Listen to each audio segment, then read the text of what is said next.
Welcome, ladies and gentlemen. This is ABC coming to you live from the great state of Texas, precisely here in Houston. It's a privilege to come to you today with a very, very important interview with somebody who has been in the front lines arguing the case for the Southern Cameroons. But I would first of all like to welcome all of you who are watching from all of Africa, from Egypt to South Africa, and particularly the Federal Republic of AMBAZONIA. Good evening. And good evening to all of you, or afternoon to all of you watching from Europe, watching from South America, Canada, the United Kingdom, and of course the continent USA. I am Chris Anu, and thanks for tuning in today. Please, for those of you watching by way of Facebook, please go ahead, quickly hit your share button. Let's hit up to at the least 2,000 live, ladies and gentlemen. So please, we are having interruption right now from Facebook, but we will get that fixed. So please, if you are watching by way of Facebook, you go ahead and hit your share button as you join. So much to talk about here today. Over the week, we've had some interruptions with the satellite, and we are grateful that finally, you have satellite back there in Africa and you can watch us live. So much to talk about today, about the Ambazonian, the Southern Cameroon struggle and the conflict at large,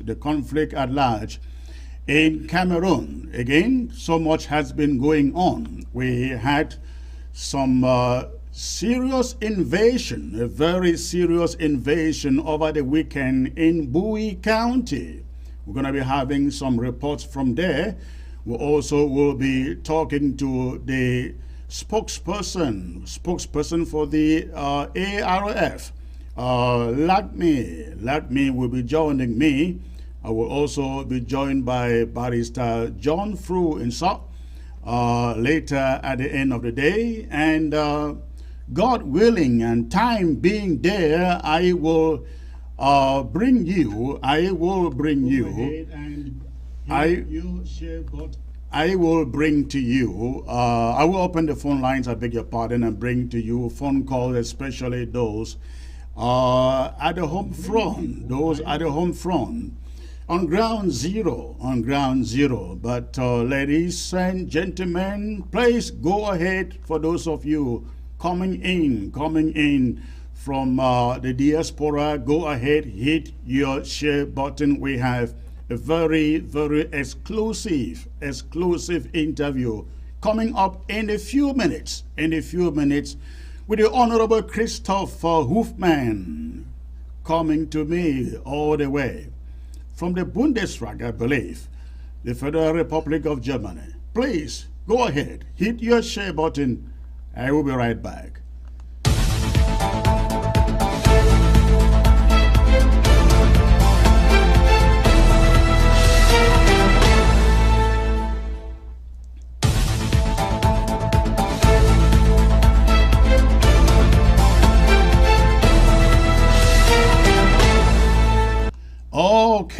Okay, again, ladies and gentlemen, for those of you watching by way of Facebook, go ahead, quickly hit your share button.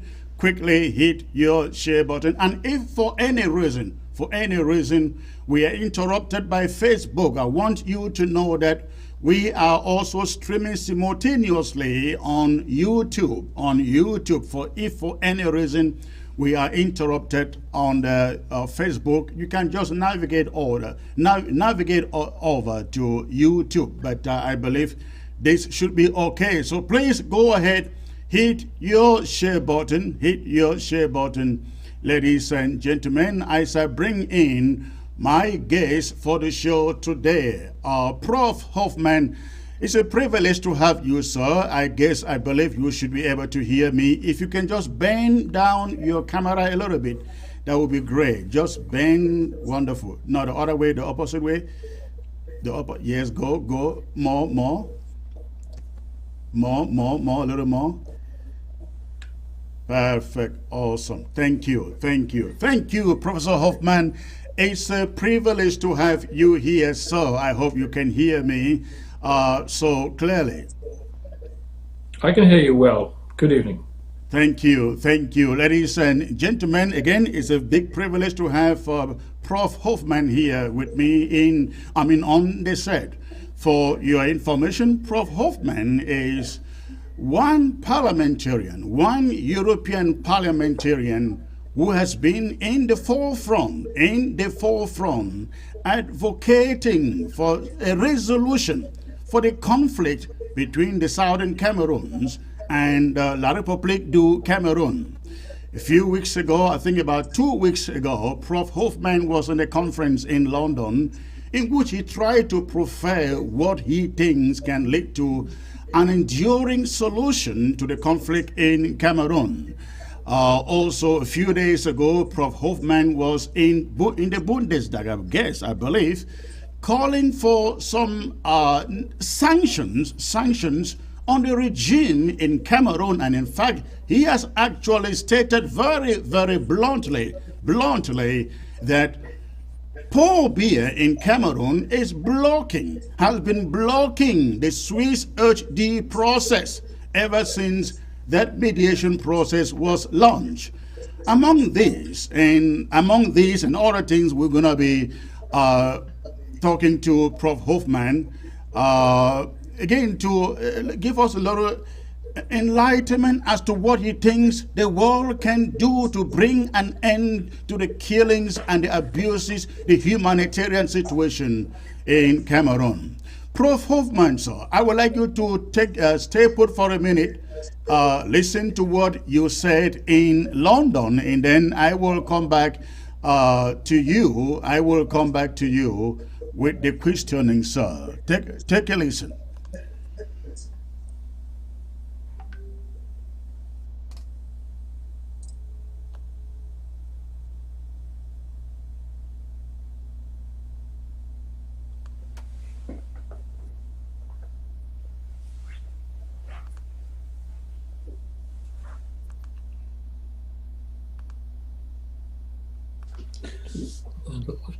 So just I want to say hello to everyone and thank the organizers for this Oxford conference.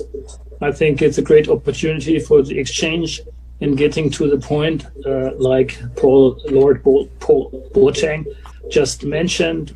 We have to get ourselves into action and get the national parliaments working and putting some awareness to the case of Southern Cameroon.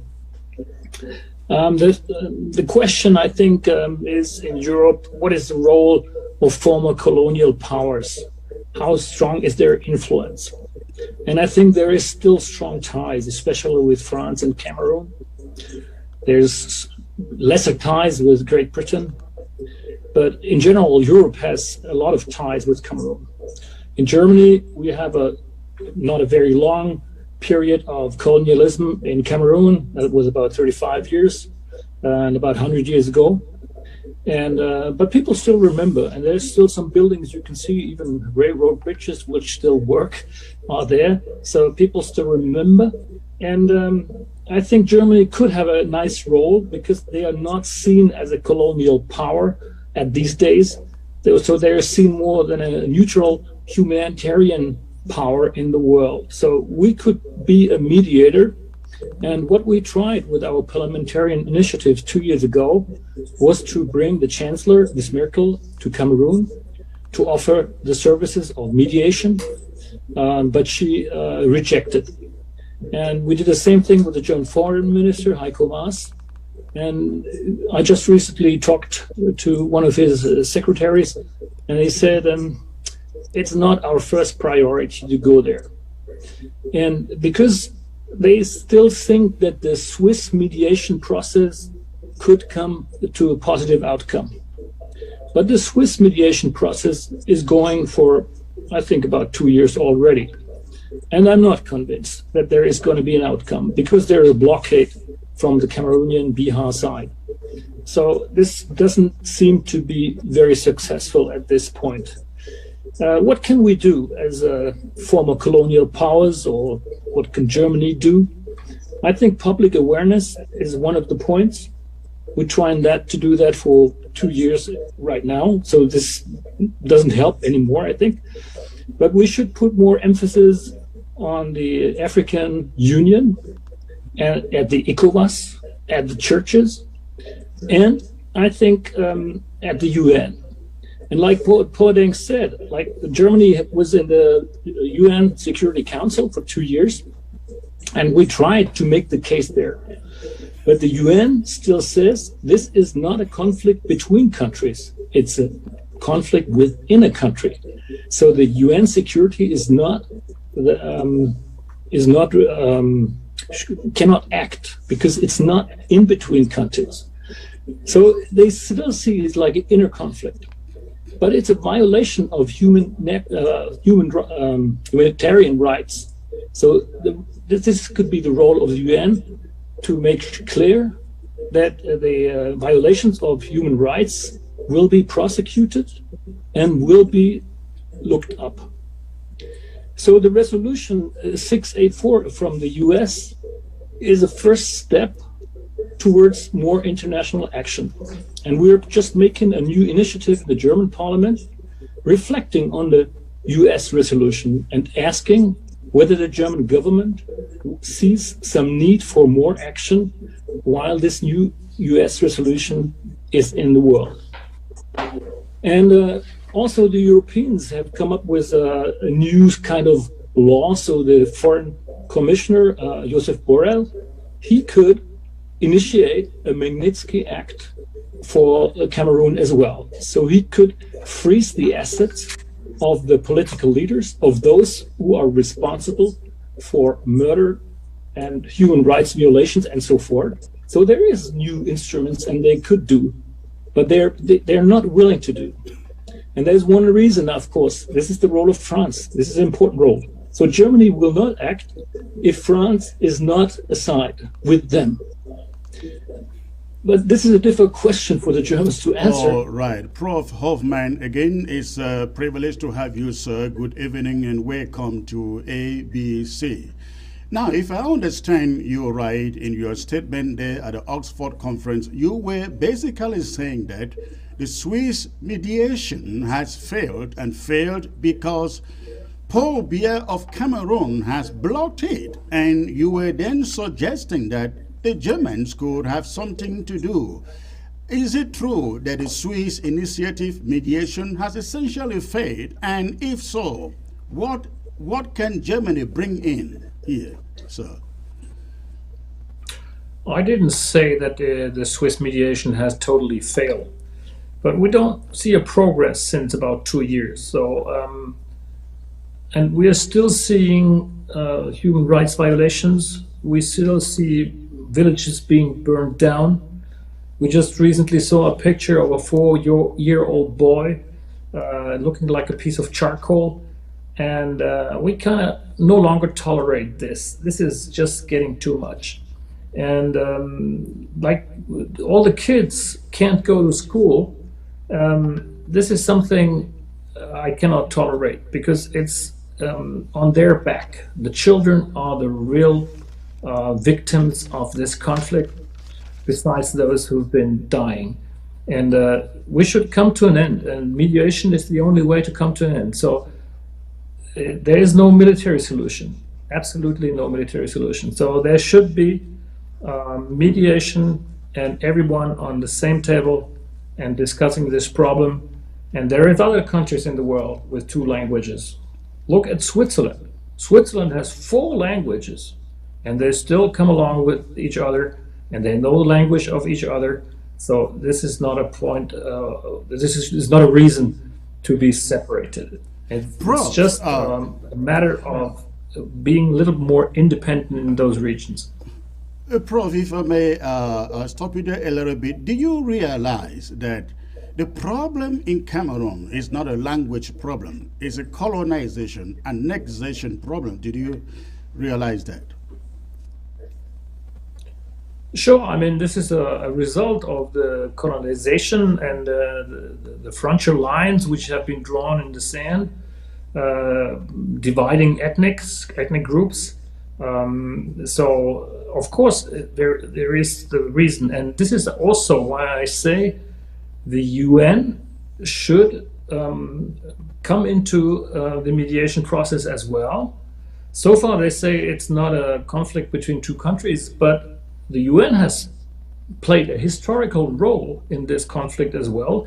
So their responsibility is also part of it, and they should be in the process as well. What do you see to be the role of the UN precisely? Sure, I mean, it should be a case in the Security Council, and also there should be negotiations. So they should send a special envoy. They should be, how do you call those missions, where they document human rights violations on the ground. And so we should come forward with that kind of demand. Do you see Germany coming in and putting some pressure on the UN Security Council to bring that to table? I think there was talks like that in the past, and I see some motion now with the U.S. resolution. So there is a new spirit, I'd say, and hopefully Germany and the U.S. and maybe France together can play a role in that sense, that the UN could be a mediator. But any other could be a mediator, I think, but mediators have to be accepted from both sides, otherwise mediation doesn't work. And probably the UN should also call on Paul Biya to tell who would be a mediator he would accept. What do you think you in Germany can do differently from what the Swiss are doing? I mean, many of us here in the diaspora and in the Ambazonian Southern Cameroon community are quite worried that the Swiss have not really prevailed on the regime in Cameroon enough to bring it to table to talk. What would Germany have done differently? Oh, that I can't tell because I'm not in the government, and so I would be. This was a little bit too much, and. But I think if the international community comes up with a clear will, then there is a chance that even Paul Biya would be able to nominate someone who would be able to do the mediation between those two groups. And also, like, I mean, we have to also talk about the Ambazonian side. There's several different groups who are claiming that they are the ones who should be talked to. I mean, they all have to come to the table, otherwise it will not work. Well, talking about the Ambazonian side, the Ambazonians believe that there are only two sides, two groups, two integral groups to the conflict. Those who want one and indivisible Cameroon, they could be federalists, they could be a unitarist. Then you have the independentists. So the Ambazonians are saying, as far as this conflict is concerned, there are only two sides, two groups, the independentists and the unitarist, those who want to stay with La République du Cameroon, be it in a federal structure or as a unitary state. So when you talk about the different factions in the Ambazonian side, I think there isn't really that much division as the rest of the world wants people to believe. I'm not quite sure about this because we've seen violent attacks. No one claims responsible for that, and I'm not quite sure if this is. I mean, at least there is groups with guns which are not controlled by some of the official Ambazonian side. And I'm not sure if this is only criminals, if this is only anarchists, or if this is whatever that is. I mean, if the killing comes to an end, we have to stop all the people with guns, no matter where they come from. You are quite correct, Dr. Hoffmann.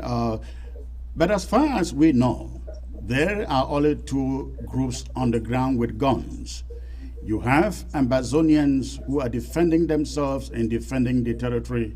Then you have clandestine groups set up by French Cameroon elite who live in Yaoundé, who sponsor these groups. They call them Amber Boys. Amber Boys. That is a phenomenon, because the real AMBAZONIA fighters are called restoration fighters. So you have restoration fighters, then you have Amber Boys, which are sponsored by French Cameroon elite, Ambazonian, Southern Cameroon's French Cameroon elite. This is what you have on the ground. Unfortunately, this story is not being told to people like you who are trying to get to the bottom of the truth about the crisis. Have you learned about that? Well, it's always good if you see the real situation on the ground. Unfortunately, we're not able to travel at this time because of the COVID crisis. I'd like to see things for myself rather than just read the newspapers and talk about it. And but from what we hear is that there is several groups, and you say this is the French Cameroon elite sponsoring some militant groups, whatever. I cannot really judge from here. We are just too far away. This is I don't know, 5,000 kilometers away from us. And but what I want is I want peace, and I want a future for these young people in southern Cameroon, because we cannot have a conflict lasting forever. They have to go to school, they have to learn something to have a peaceful, prosperous future. Now, you have said again repeatedly that Paul Biya is the one blocking this, the Swiss HD mediation initiative. What, in your opinion, do you think should be done to take away that blockage? Yeah, I'm convinced that there has to be much more pressure from the international community. But you also have to see on the other side, if the pressure is too much, sometimes people get to lean to another side, which is offering a hand as well. That might be China. And so the West has just limited possibilities for sanctions or personal sanctions, something like that. So this is a limited approach we have. And but we should come up clearly. This thing has to stop. Talking about sanctions, don't you think it has taken really long, very, very long? You see, in 1995, the military dictator of Nigeria then, Sani Abacha, executed nine citizens, all of them, by hanging. In this conflict in the Cameroons, we have over 13,000 people who have been killed by the French Cameroon army. And yet, you don't see the international community calling for sanctions. The Germans, I'm only hearing it from you now. The Germans have not called for sanctions. The European Union hasn't called for sanctions. The UK is not calling for sanctions. I think the only person who is saying something is the US, which has gone as far as saying if it means unilateral action, they will do it. Don't you think it is taking too long for the international community to begin to release some sanctions against French Cameroon, and particularly the leaders? Yes, I agree. This is much too long, And there is always, and I mean, in former times there was a doctrine saying stability is most important. So a lot of leaders got away, although there was a human right violation. They got away with it just by saying, okay, this country is a stable country and not a civil war country and something like that. But now I think we have to come to a point where this conflict, this can't last forever. So this is, I mean, we have been having the Swiss mediation for 2 years. This is too long, and we should stop it now. And this is what we have in the initiative with the American parliamentarians, with some German parliamentarians. We have some parliamentarians from the European Parliament, and hopefully we get a critical mass together. So we put pressure on our governments and maybe see some, at least the threat of sanctions might even help. What would Germany be prepared to do? What do you think, or what, in your opinion, should Germany do in as far as sanctions are concerned? I mean, you don't want to touch, or you don't want to aim at the people, at the ordinary people. I mean, they are poor already, so I mean, the sanctions shouldn't be harming their livelihood. But you should have special sanctions to those who are really responsible for these kind of human rights violations.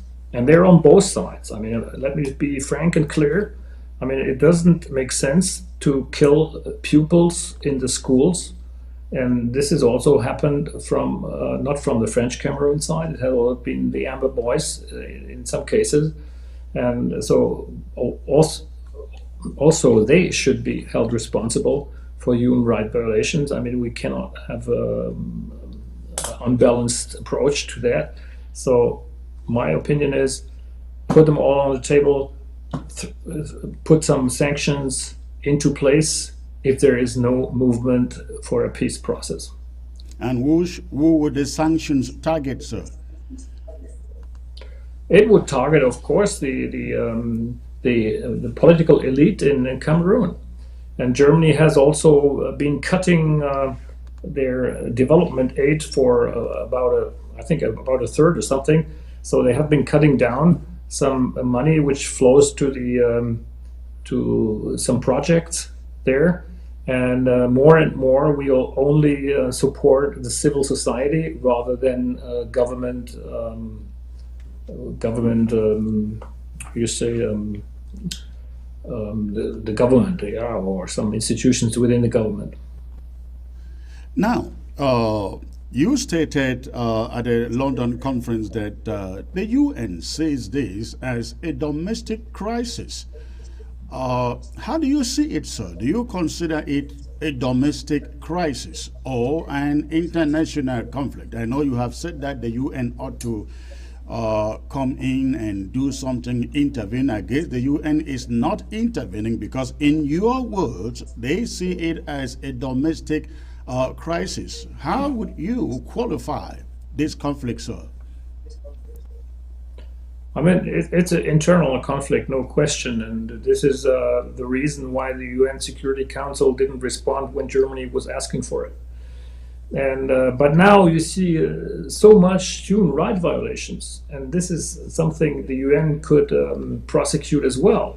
So this is it's not the only reason being a conflict; it's the reason of humanitarian rights violations. So this is enough for the UN to enter.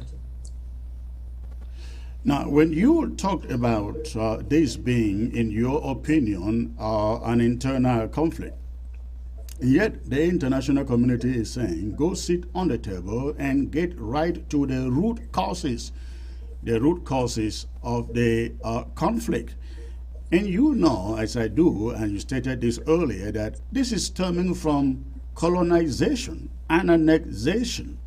When you go deep into that, are you saying, and you still call it an internal crisis, are you saying it is illegitimate for the Southern Cameroon's Ambazonians to demand their country back? Because when you go into the history, you realize there isn't really any treaty of union between the two parties, Ambazonians, the Southern Cameroons, and French Cameroon?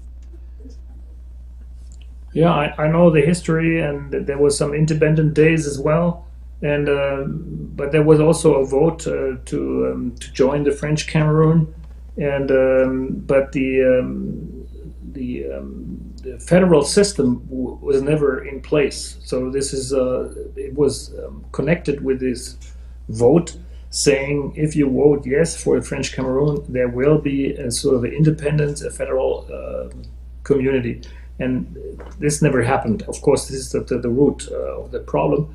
And but this can be put aside. And Germany has financed quite a long time. This is about a 15-year-old program for the decentralization, meaning more independent government, more independent villages, cities, and this kind of thing. So the money is not only in the capital, the money should be also in the provinces. And this is, I think, this is a very good thing for peace in the future, because if you only have everything happening in the capital, it doesn't is not just for the people, for the whole country. So decentralization is a good thing, and I think in Europe you have good experience with that. Like in Germany, we have 16 states. They act independently in several senses, and so the subsidiary is a good idea. Just like everything which could be done within the city should be done in the city, and everything which can't be done in the city should be done at a regional level, and everything which can be done at a regional level should be done at the state level. I mean, you see the same thing in the U.S. There's no Californian army. There's just a U.S. army, but there is Californian tax laws, things like that. So the federal system is quite a good system. And once again, I think Africa has come to a point where where they should also think about constitutions, much more decentralized constitutions, to end up also by the colonial powers. They brought in their constitutions, like Constitution from France, the Constitution from Britain. So they just made a copy-paste thing.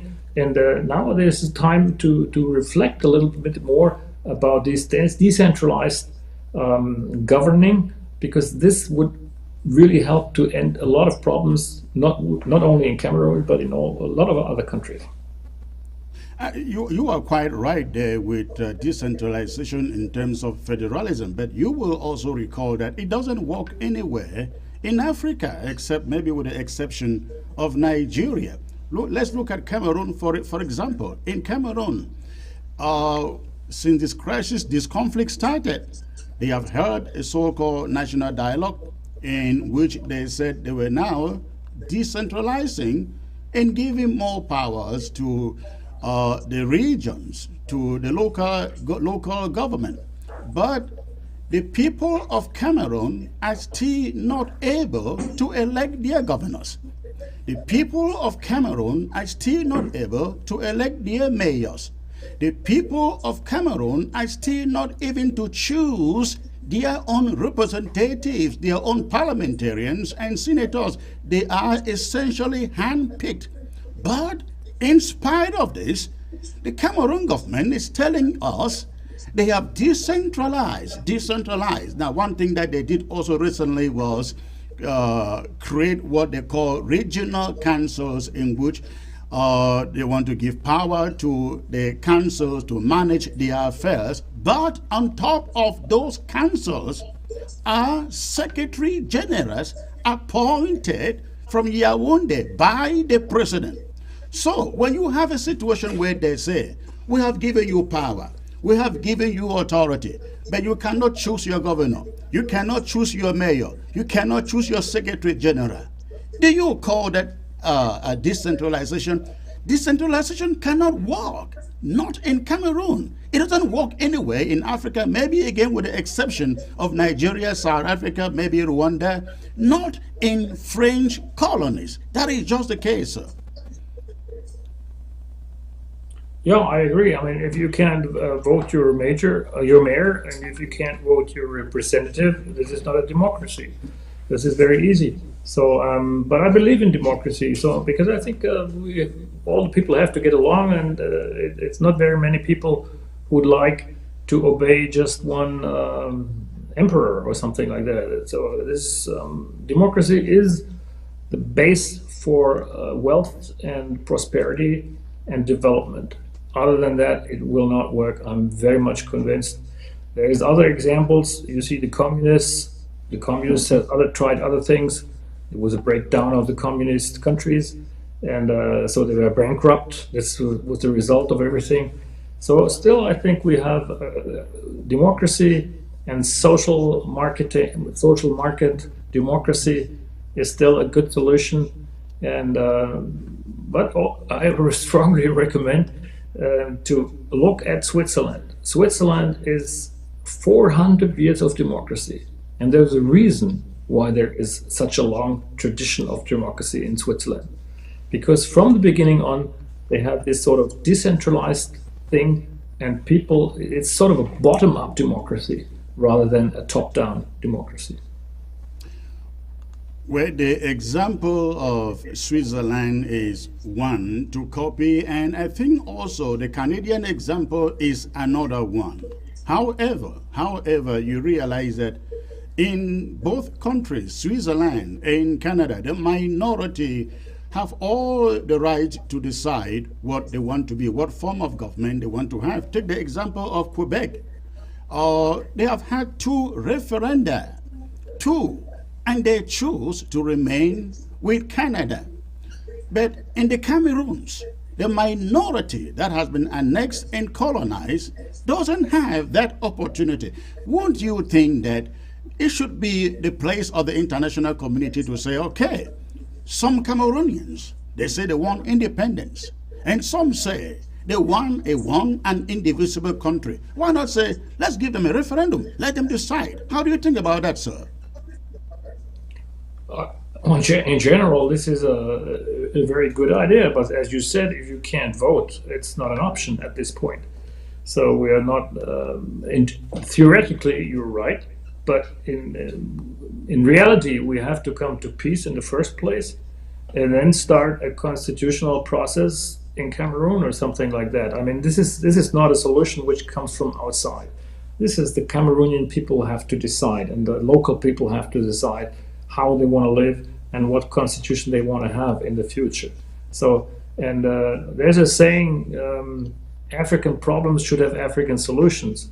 And sometimes I think, what is the role of African Union? What is the role of ECOWAS in this Cameroon conflict? I'm not quite sure about that. I don't know too much about it, but maybe you can give me some information on that. Well, the problem there is when it comes to Africa and African problems, Africa will tell you that the West always say African problems should be solved by Africans. When it comes to Syria, it's not the same. When it comes to Iran, it's not the same. You know what I'm talking about. And you know, and they say this because they know the African Union and other African nations are in the pockets of the West. Take, for instance, sir, the Commonwealth and the Francophonie.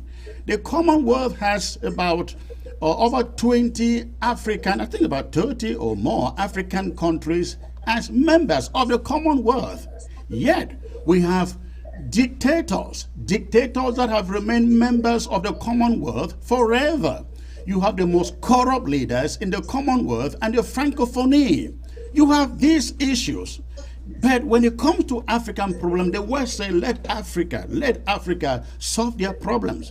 The West is not saying, let the Palestinians solve their problem or the Middle East solve their problem. They are not saying, let the Middle East solve the Syrian issue. Why this? I mean, they call it discrimination essentially, sir. What do you think about this? Well, I think, look at the conflict in Mali. The ECOWAS has played a quite important role there, as there was a putsch, and so at least they forced the military to give up power and reorganize elections within a year or so. So I think this was a good, ECOWAS played a good role in that sense. And so I wish, and I think, these organizations, they only can grow. It's not from that they are in place and 100% right and perfect from the beginning. So they grow with the tasks they are getting, and so this is my hope, and I think the international community is more than willing to work together with these organizations to find solutions for those problems. And but regarding Cameroon, I still think that the international community could do more to bring all people to the table to talk. Again, we go back to the question of Africa meeting African needs or solving African problems. Do you have concerns that in Africa the leadership does nothing unless they do it by what the West tells them to do? Look at the African Union. They cannot even conduct a free and fair election. I mean, the African Union, they cannot. This Cameroon conflict has been in the making for 4 years, I mean close to 5 years now. Not a single country in Africa has raised a voice of concern. Talk less of the African Union. And when they say they are growing, I mean, these organizations have been there forever. Don't you think the moment should be here when the West is saying to Africa, you have to start being proactive in not sitting there listening to what England, France, Germany, America has to do before you can do things? Absolutely. I think I'm not saying the West should lean back and say, let Africa do its things and it will work out in 100 years or so. No, this is not the point. But if we can work together and support the African organizations to come to solutions, this would be preferable. If it's not possible, of course, we have to look at the violations of human rights. And as I said, this is a task of the UN, and it's also a task of the states, which are together in the sense that they will not tolerate human rights violations. What will be your description of the measures taken by Cameroon since this conflict began to tackle the problem? Would you give them a pass mark, or you will think that they're falling far short of expectation? I didn't really get that question. Since the conflict began 4 years ago, Cameroon has put together what they call Grand National Dialogue. They have put out some what we call window dressing reforms in the name of special status for the Southern Cameroons. They created their so-called Bilingualism Commission. I mean, these are measures that many Ambazonians consider to be window dressing. How would you describe these measures that the Cameroon government has taken since the conflict began? Yeah, of course you can. I mean, I know that there was some political activities by the BR government to do these kind of things, and of course it's not enough because the conflict hasn't stopped yet. So this is obvious that this is not enough.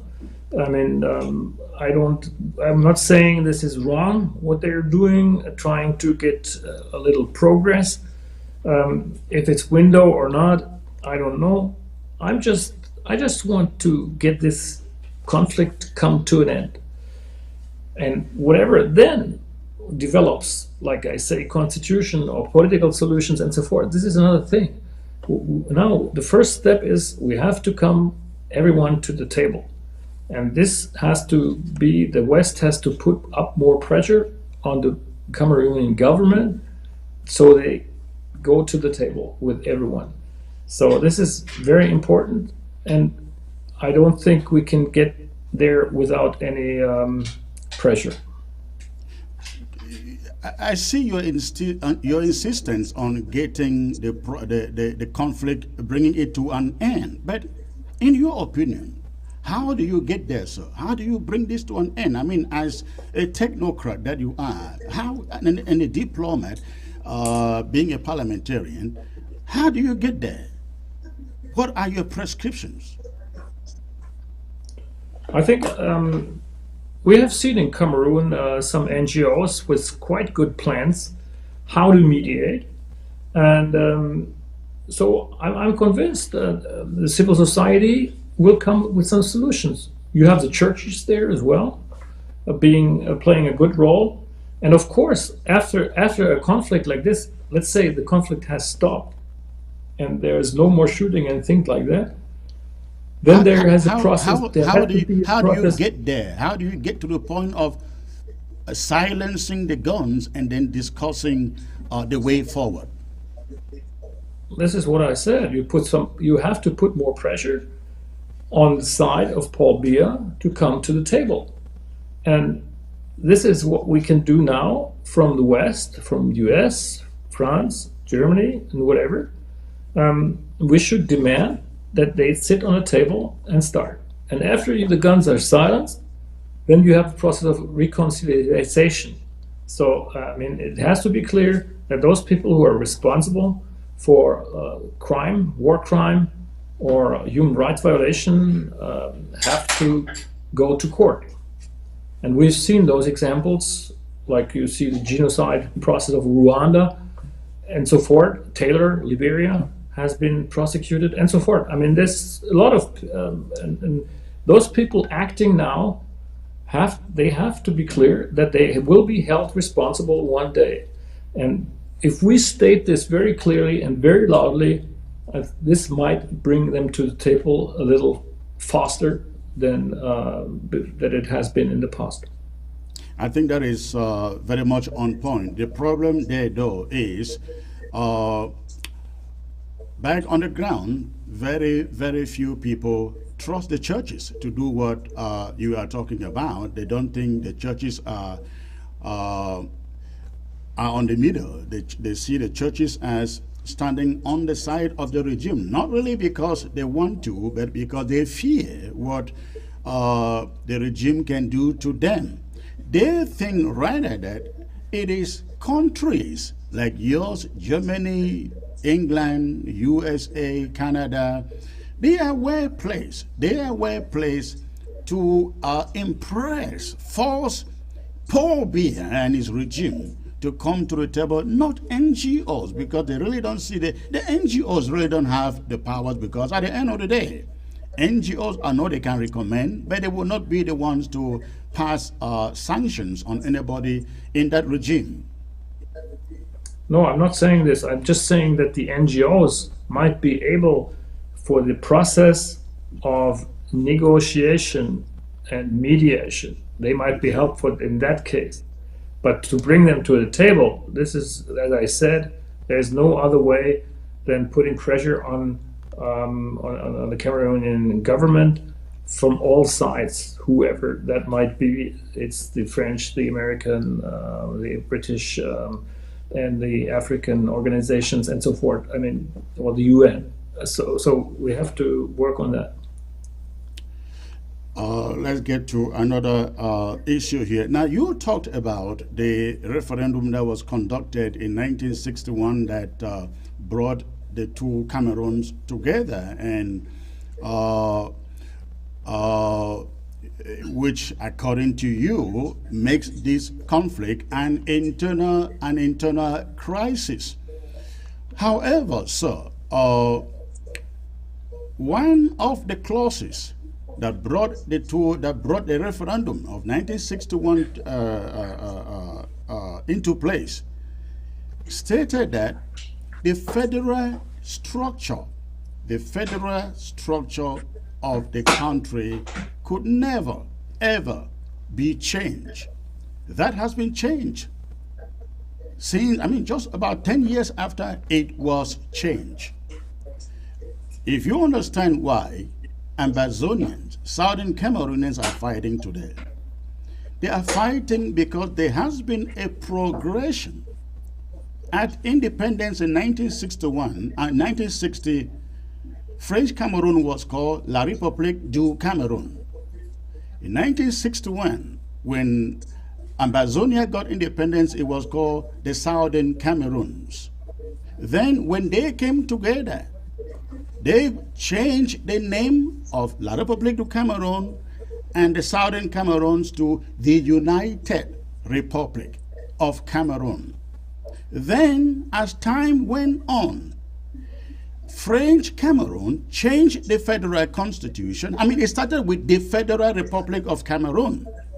Then, they changed it. As time went on, they slowly but surely began to change this, not just the name, but the structure. From the Federal Republic of Cameroon to the United Republic of Cameroon, and then back to La République du Cameroun. That is the problem. So, when Ambazonians, the Southern Cameroonians, say they don't see how they can get back to La République du Cameroun to live together, they are saying Cameroon did not obey our part of the bargain. And that is why they are asking for a country of their own. And you mentioned that they voted. Of course, they voted. But you will also recall, again, you know, you are in Europe, you are in the EU. The British joined the European Union at a point in time, sir. They said, we can no longer belong here.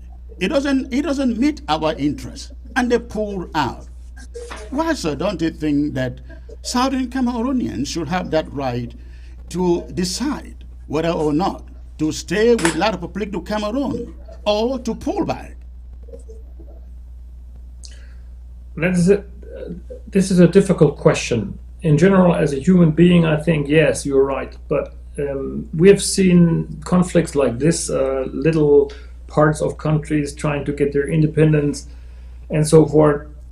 This is something I will not judge from here. This is not my role. My role is trying to get the mediation going, trying to get the guns silent, and so this is something I cannot judge from here. In general, I think a federal system can work, should work, and could be a good system. But if some like the Brits, they decided to get out of the European Union, of course, then they left.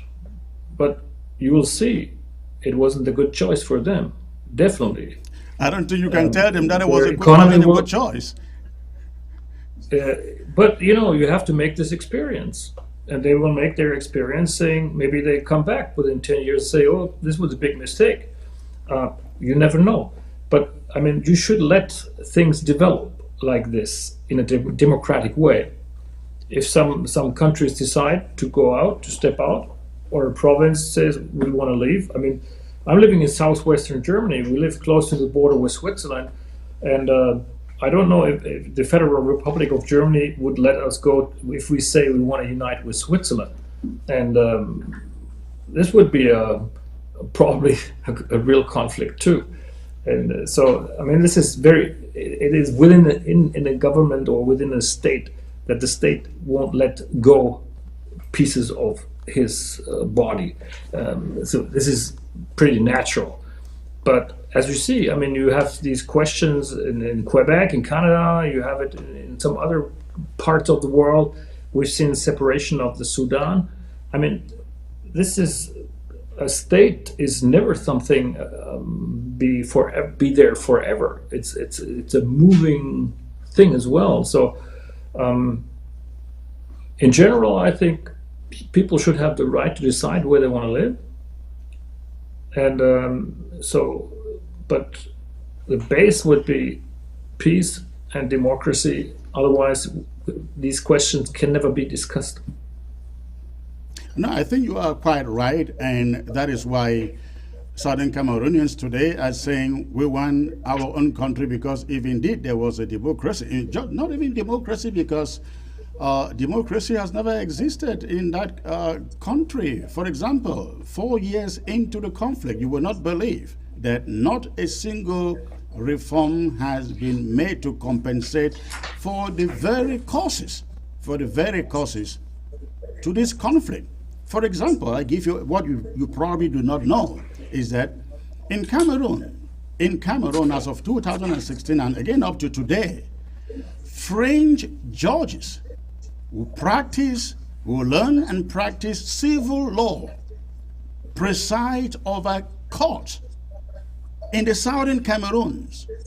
French teachers who have no mastery over the English language teach in southern Cameroon's classrooms.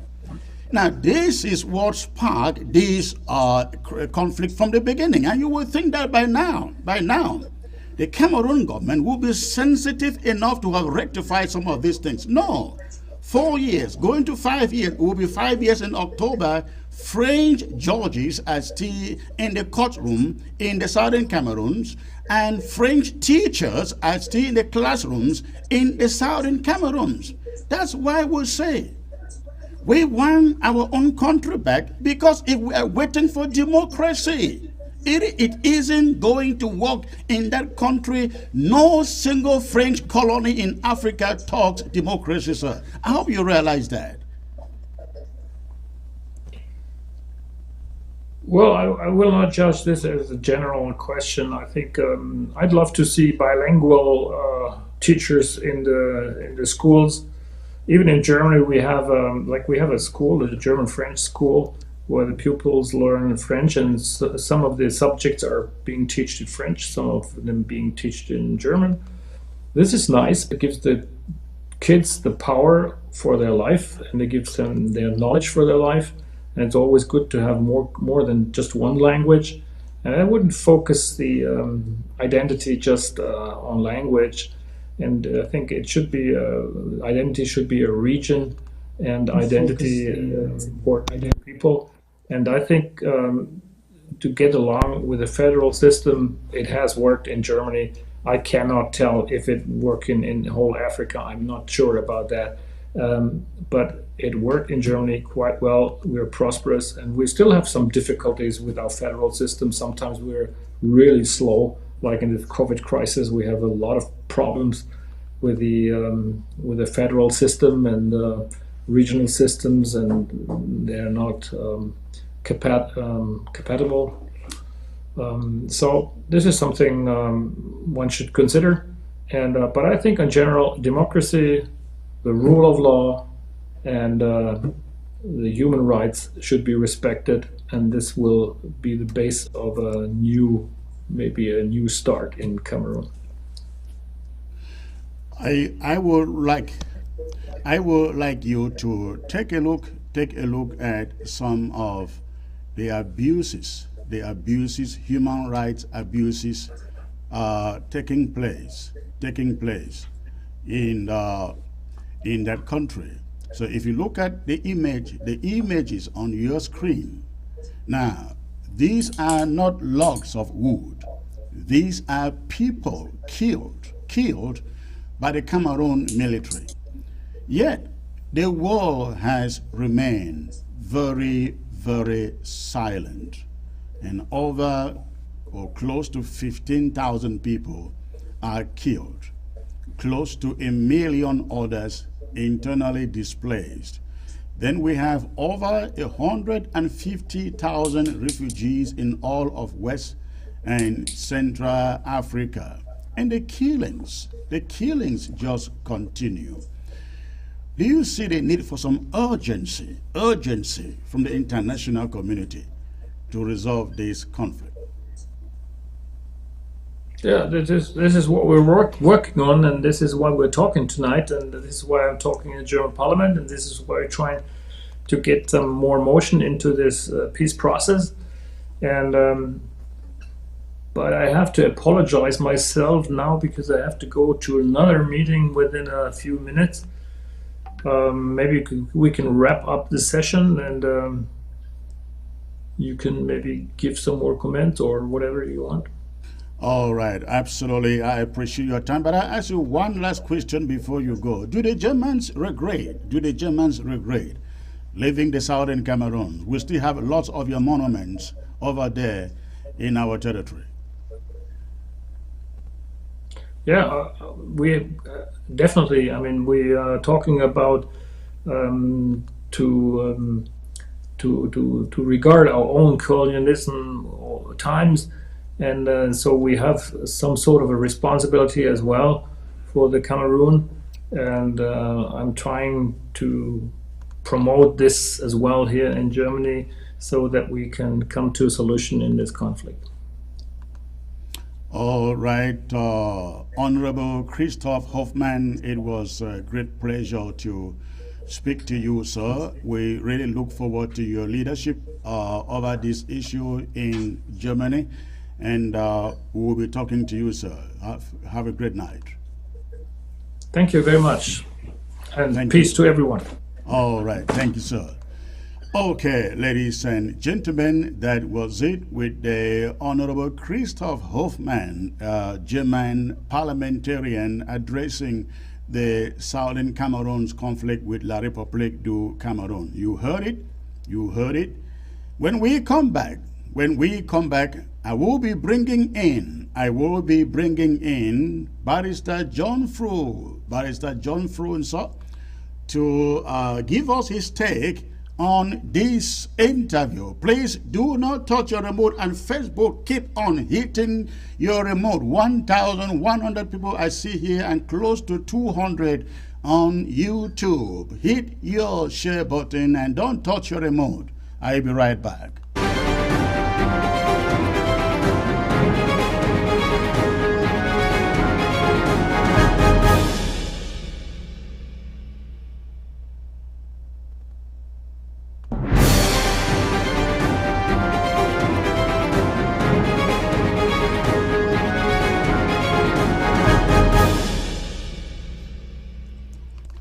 Okay, welcome back, ladies and gentlemen. Again, that was one of those special interviews with one of those standing in the front lines and trying to look for a solution to the AMBAZONIA conflict with La République du Cameroun. We certainly do not agree with much of what he says, but he is doing something. He is doing something from his own neck of the wood. Barrister John, sir, once more, it's a privilege to have you in. You sat there and you listened to the German parliamentarian. Give me your take. Give me your take on what you heard. Thank you, Chris, for inviting me. I heard everything, just like I heard everything the French parliamentarian also said. I want us to know that these Europeans, rather, whether it's Germans, France, British, and so on, who are in the European Union, they kind of stick together. You see, the war we are having now is a proxy war. That is to say, the French are very much involved. The French are instigating the war. The French are financing the war for La République du Cameroun. And you notice that the parliamentarian from Germany tried his best to keep France out of it, and he made a definitive statement that Paul Biya is blocking the Swiss initiative. I would argue that Paul Biya receiving instructions from France not to go to that negotiating table because they don't have a case. And the French parliament, the German parliamentarian, just like the French, would not accuse France of anything. You will notice that he always brings France inside. He doesn't talk. He has not mentioned anything negative about the French role in this conflict. And he also did not want to discuss the real root cause of the conflict, decolonization. He kind of talked very, very passionately about the election of the 11th of February, which brought the referendum to join La République. But you notice that he did not even mention anything about also Resolution 1608 that brought about the independence of the Southern Cameroon. He did not even mention that since the union could not work, the parties have a right to step back. You know, he knows that there are successful unions in the English part of Africa. Take Tanganyika and Zanzibar. They are surviving together as Tanzania because they both respected the terms of their agreement. But the Gambia and Senegal, Gambia being English, Senegal being French, they could not do the same thing because Senegal would not respect, so they walked away. Why is the case of Southern Cameroon, which is English, and this La République de Cameroon, which is French, why can the Southern Cameroon not walk away? You know, he keeps talking about federation, how successful it is, and so on and so on. But he failed to tie that with the total violation of the federal constitution, which specifically mentioned in its Article 47 that the federal structure can never be abolished. Yeah, I think I actually mentioned that, but you were rambling about that. He did not develop it. He didn't want to go to follow you on the raft, Chris. And these people, they're taking what the UN has said, that is an internal affair, so they will not get involved. And you see them lining up.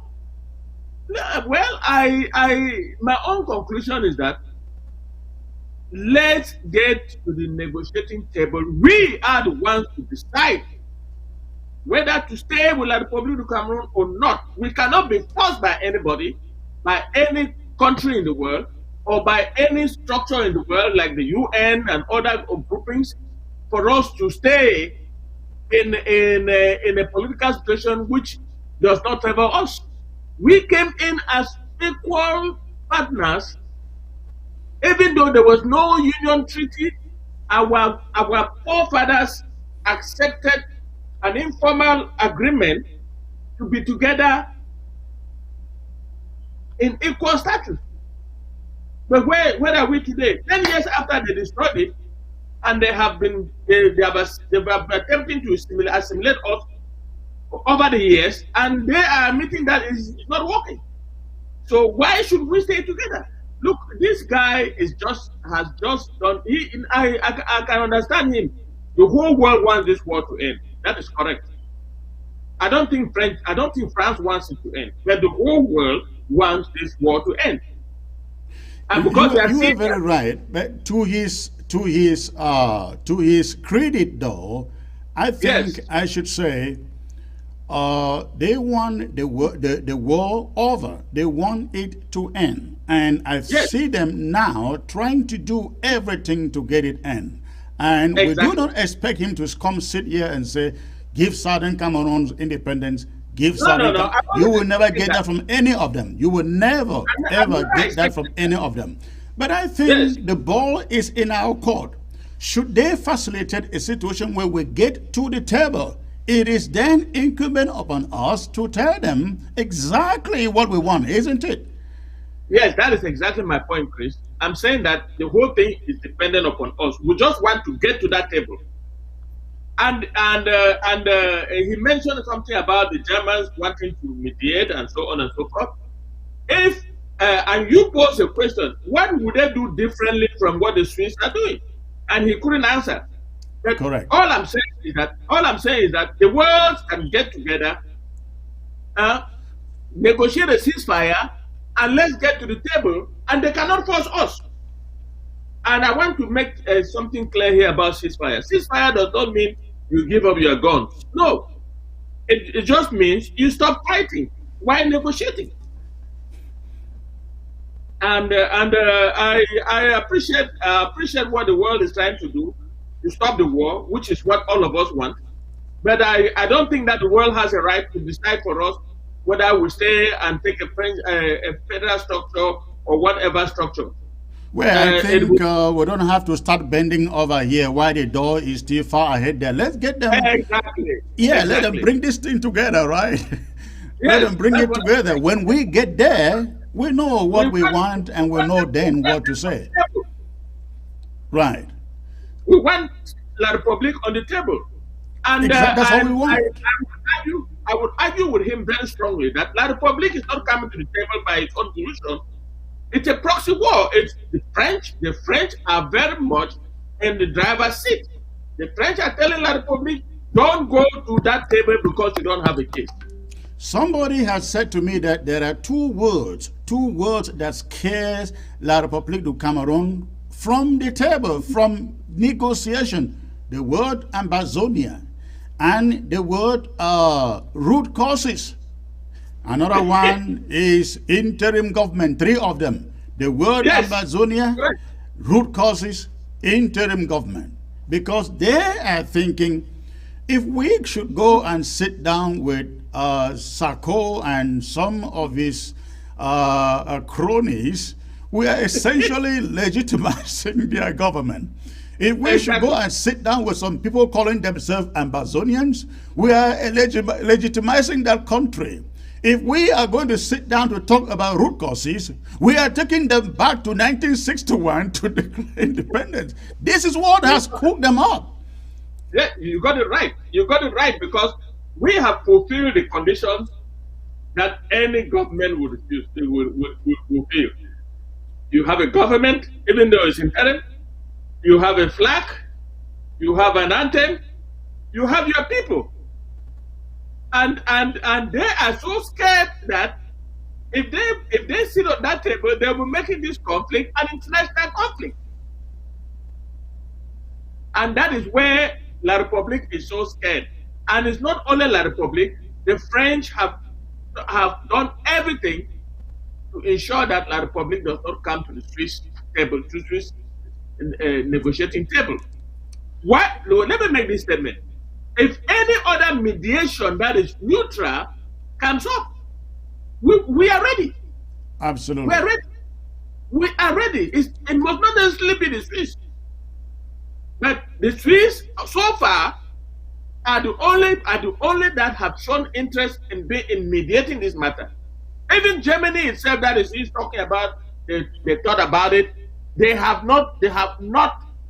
He himself told you that Michael, the lady, the Chancellor of Germany, refused to come to Cameroon or to take part in any kind of mediation. So the Swiss are the only country in the world that has opted to mediate this crisis. Why is La République so scared? And until the world puts pressure on La République to come to the table, then there is we will keep fighting. Well, I think for those watching at home in AMBAZONIA, what we can tell you is that La République has never been under the type of diplomatic pressure they are having now. Isn't that, Barrister John? Yes, correct. The U.S. Resolution 684 plus the U.S. new government, the European Union, and Germany, as you heard from him, and all these conferences, both in the Canadian Parliament and also in Oxford University, and all the other countries, all the major countries in the world are now putting pressure on Serbia and his government to come to the negotiating table. But if you put pressure without action, without sanctions, he may just want to stay and listen to the French and will never come to the table. So I think the international community is doing, especially the United States, they have said, even if they have to go by themselves, they will to stop this war. So let's watch and see what the world is going to offer us. I think this is the best thing that has happened to us, that the world is now reacting, the world is now talking about us, and something is going to happen this year, I hope. Well, this is a hypothetical question. For how long do you see La République resisting this international pressure? Because it can only increase. Yes, not for too long, Chris. Not for too long, because the way the pressure is on, I don't see. And if it is follow, and if some country or some organization follows with sanctions, very severe sanctions, and all those Atanganji them, all those Pobia them, if they are, if their assets are frozen around the world, they cannot travel around the world. I think they will crack. Not for too long, they will crack. That is the way I see it. They cannot resist for too long. They have resisted for 4 years, but it is time now. It is time now. They will be coming. Whether they like it or not, it may not necessarily be the Swiss, as I said. If another mediation has been put together by the world, which is apparently neutral, like the French, like the Swiss, well, we will accept. Why not? Okay. Well, let us. Another point. Yes. No, Chris, I forgot. Another point. He is trying to say that there are so many groups in Ambazonia, this and that and that. He forgets that the negotiating process is being headed by a team of those groups that accepted to negotiate, and it's called Team Act, the Ambazonian Coalition Team. He doesn't even know that. For him to say that there are so many groups and we have to come together and so on and so on, it's neither here nor there. I don't see any revolution in the world where everybody speaks the same language. Well, I think I kind of educated him on that. We have only two groups. Those who want to stay with La République du Cameroon and those who want a free and independent Ambazonia. Exactly. I think everyone at the end of the day should know that these groups will come together. The groups fighting for independence will come together. When we go to the negotiation table, they will be there. So this thing about division here and there, just people who are apologists to La République du Cameroon, it's coming from them. Yes, now it's like they have lobby groups. They have a lot of lobby groups. They are spending a lot of money on lobbying, and that is the narrative that they are pushing into the international community. And this guy seems to have bought it, and that's why he brought it up. All right, Barrister John, let us get over to another subject here. The battles at the weekend. The battles at the weekend in Bui. That is in Kumbo, with the warriors. Ngo Ketunjia was also in the middle of it. Berlo was also, precisely Fondong, I guess, was in the middle of it also. And let me reach out to, we were supposed to get a report from Ground Zero. I do not see that report. It has not been sent to me. But look at what French Cameroon soldiers did. Look at what they did on the ground. Take a look, please. This is a hospital. I understand it's actually a laboratory. Banso Baptist Hospital Laboratory, raised down by French Cameroon soldiers. Take a look.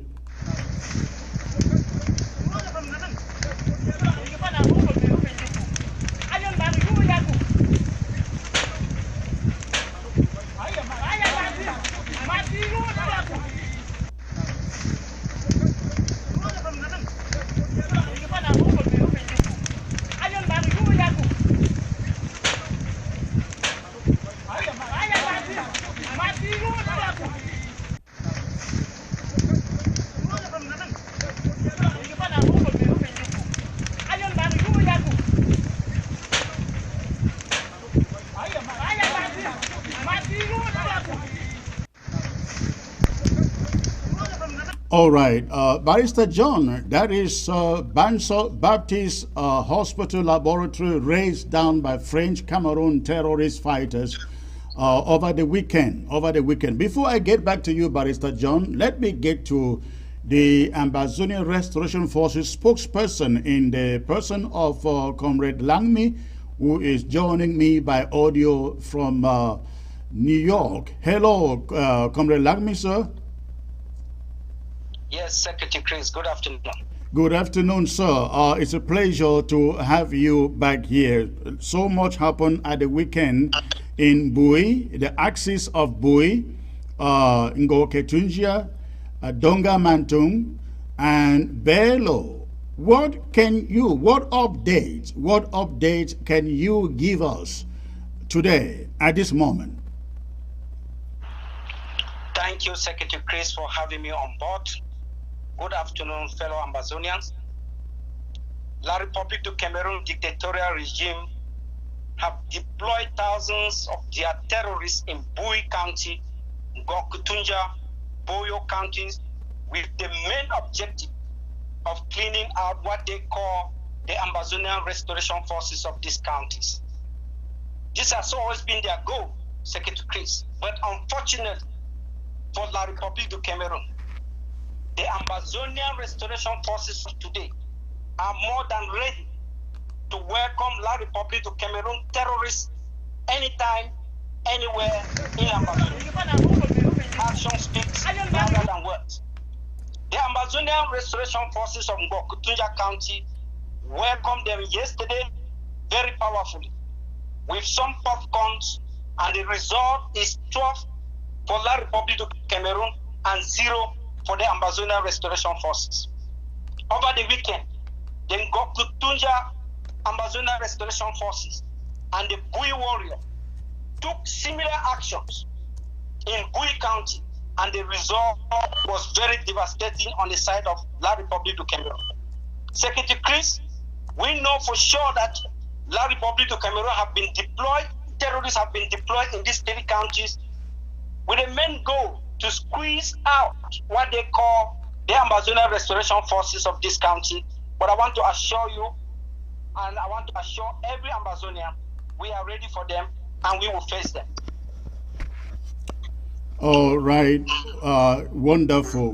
Now tell us, we want to know precisely when this attack on Bui began. Was it Friday? Was it Thursday? When precisely did the occupying soldiers move into Bui? They moved into Bui, that was on Friday.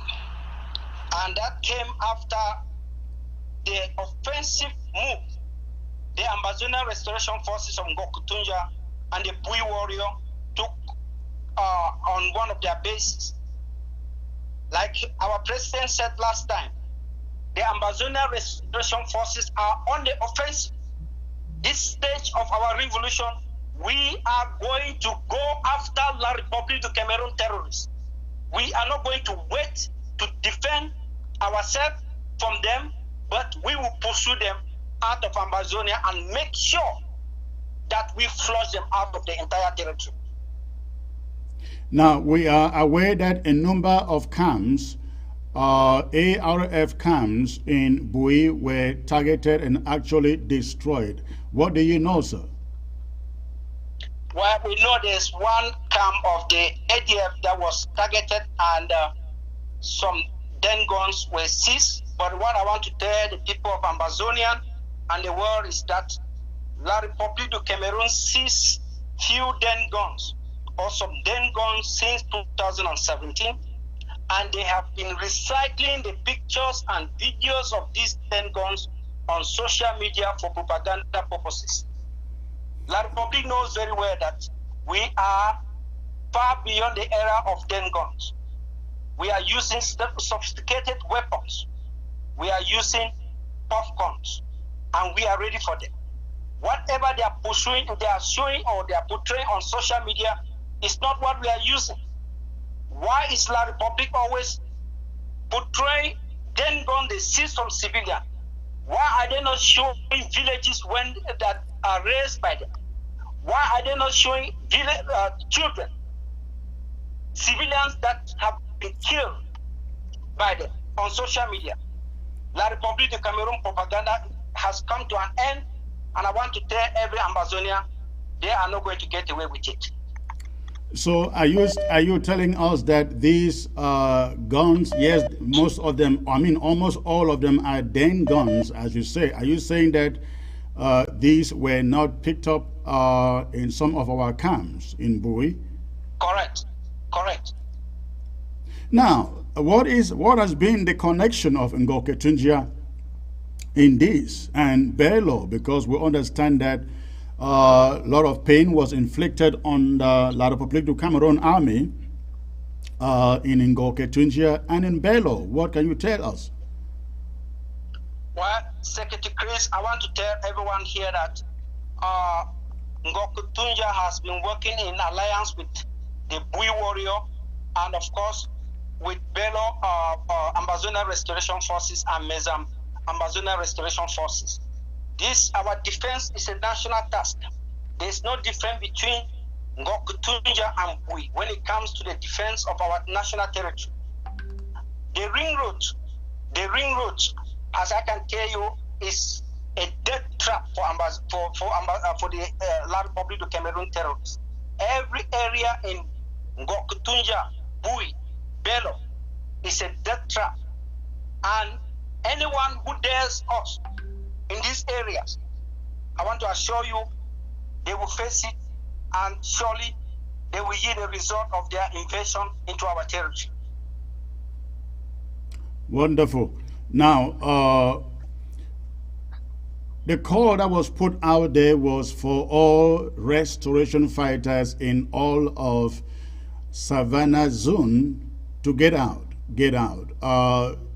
Whereas did we, because I know in Mezam, precisely in Bamenda, I think also, I think Momo, there were some restoration fighters came out and really left some damage on French Cameroon army. How would you appreciate what happened in respect to the rest of the forces in the entire zone?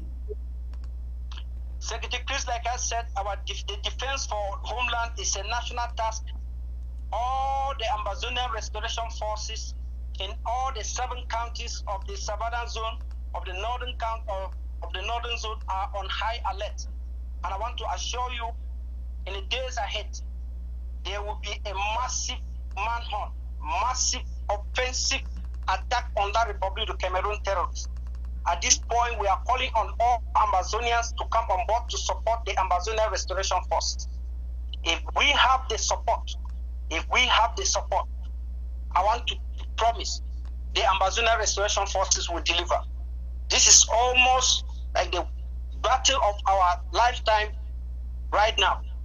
The battle that is going on right now will determine the future of our revolution, will determine the future of our country. I am calling on all Ambazonia to rise up to the task. Come with your support. Come and pray for our Ambazonia Restoration Forces. Because if everything goes well, we are sure to squeeze La République du Cameroon from all these counties once and for all. And the Ambazonia Restoration Forces are up to the task. We need support from the civilian. And I want to tell our able civilian, our capable civilian, our faithful civilian that we will deliver and we must deliver. How is the morale among the restoration fighters in Bui?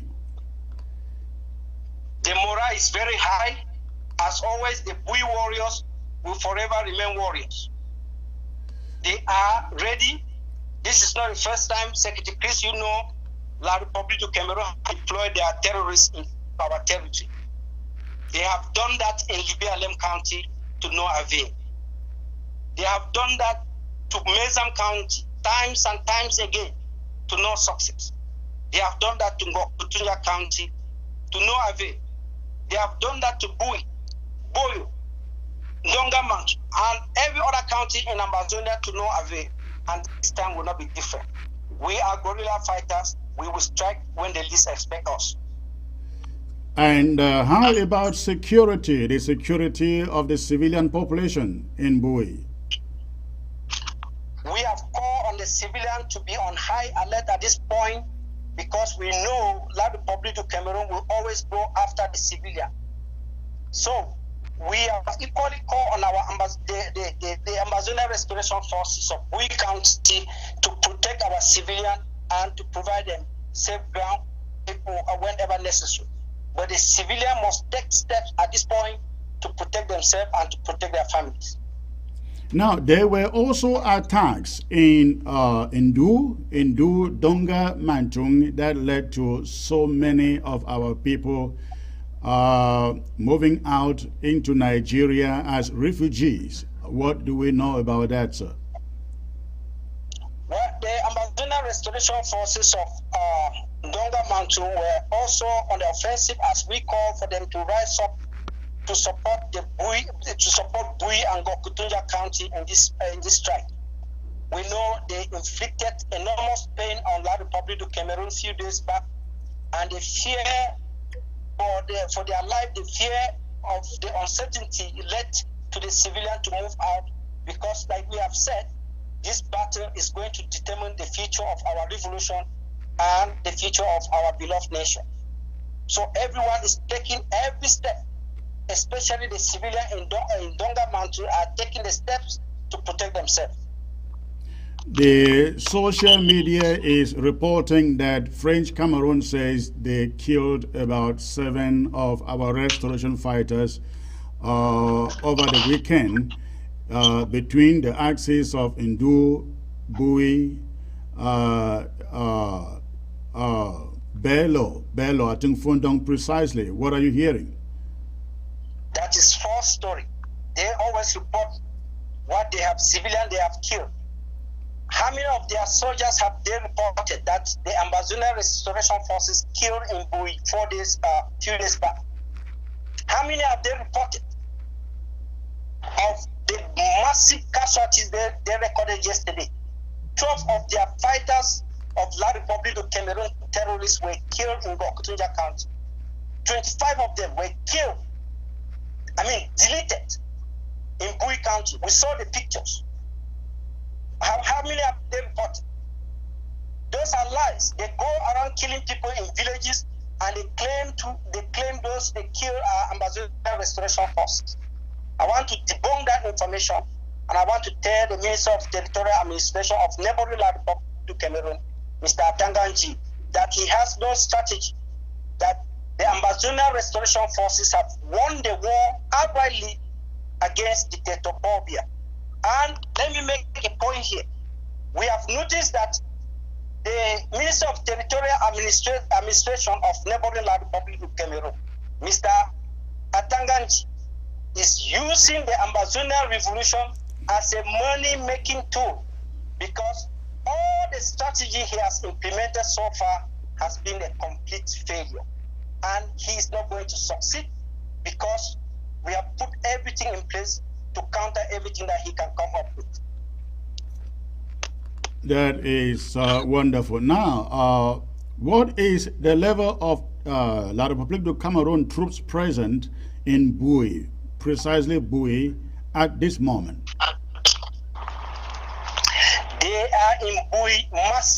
The deployment was massive as they planned this strike in Yaoundé, in Katanganji office, and the plan was to deploy thousands of their troops in Boyo County, thousands of their troops in Gokutunja County and Bui County, and the goal here was to start to strike from these 3 counties so that they will squeeze Ambazonia Restoration Forces all the way in the middle, and they will claim that they are done with these 3 counties. But the result they have been having so far for the past few days is very devastating on their side. That is why I'm saying Mr. Katanganji has failed, and he will continue to fail woefully. Well, thank you, comrade spokesman for the AROF. Great job, sir. Please remain in tune with what is going on the ground, and let me know so we can take it to the Ambazonian people, sir. Thank you so much, Secretary Chris.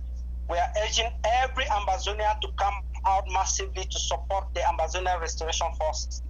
This is the battle of our lifetime. This is the battle of our very, very existence, and we cannot afford to lose this fight. Bravo to all the Ambazonia Restoration Forces of Ambazonia. Bravo to all the Ambazonians who have stood up so firmly for our beloved motherland. May God bless you all, and may God bless you, Secretary Chris. Thank you. Thank you. Have a great day, sir. You as well. All right. All right. Okay, that was Comrade Langme Nestor, the spokesperson for the Ambazonia Restoration Fighters, ladies and gentlemen, coming to me from New York. Ladies and gentlemen, listen, I believe coming this weekend, I have discussed this with Irene Ngwa, our resource mobilization manager. We have to do something for Bui warriors. We have to do something for Bui warriors. I believe coming up this weekend, we're going to do a very special fundraiser, fundraiser for Bui warriors. And I urge all of you out there to please turn up on Saturday. Let us draft a very special draft for Bui warriors. Bui warriors, they are one of the groups that drafted very little. I think Bui warriors did not drive up to $90,000, and I don't know how much came in to them from the $87,000. But ladies and gentlemen, you all know Bui warriors have been in this fight. Every single day we see results coming out from there. They are decimating French Cameroon troops on a daily basis. We see the damage coming out of there. So please, I am appealing to all of you, even if it is only your $5, show up on Saturday. Show up on Saturday when I mount this screen with Irene Ngwa. Let us stand. Let us support Bui warriors. All right. Actually, on your screen right now, you can actually support the Bui warriors. That is the payment information, the Cash App information that you find on your screen. Call those numbers. You have the Zelle, you have the Cash App, or the phone number you can call to support the Bui warriors now. Let's morally stand with them. That is all that we can do from here. Barrister John, I bring you back in, sir. Again, La Republique is trying to push a message that it is all over. They went to the BLM, they went out they are still there, but you could see Paul Tasson salivating. The BLM is won. The Red Dragons are done. They have no arms. The field marshal is nowhere to be found. They were celebrating, and Paul Atangaji went out and rushed and said, the war is over. Paul Biya has won. Let me tell you something. I received a message, I think 2 days ago, from somebody back home in Ambazonia. He told me he was talking to the divisional officer, the colonial divisional officer for the BLM, and the man was so mad because in Alo, LGA, the Red Dragons went over there and brought down their convoy, and the SDO there was so frustrated. He said, those guys just came back all over again. They just came back. Then he said, the soldiers keep on deceiving me that the Red Dragons are no longer there. Those guys just came back all over again. That was the colonial SDO for the PLM confessing. For so frustrated. La Republique is trying to push a line to the effect that it is all over. Only a little pocket of resistance is still out there. Yet they are not moving an inch. What do you say, sir? Well, Honorable Weber has said it in Parliament that you can bring the French troops and add to your own troops. You will never be able to defeat us on the ground. Well, let me make a little correction before I continue, Chris. Yes, we drafted only $45,000. It's No, you mean they have, that, no, hold on. You mean they have redeemed 45. They drafted 84 or 87. No, listen to me. I have Okay. the figures. On the draft, the day, you know that they were the first, one of the first to draft. Correct. They were the second after Manu. Yeah, the second. And it was only $45,000. It is Ngokutunya that had 87,000. I Okay. think you got it. Yes, it's Ngokutunya. Are you sure? I thought Bui had 84,000. We did not have a lot of money. We did not have a lot of money, and Bui is the one at the forefront of this fight, and they are doing extremely well. That is to show you that there is a connection between morale and money. That's why every one of us has put something at the disposal of the Bui warriors for about a week now or two. We have been contributing to help them, and as you said, on Saturday we shall all be there to contribute to help them. Let me tell you, La Republique is wasting its time. They went to Libya, lied to everybody how they have subdued the Red Dragons, and when they did nothing to the Red Dragons, they are in Bui, they are in Ngokutunya, they are in Boyo, and they are facing a very tough time. They are losing a lot of men, and I don't know where they want to go with this.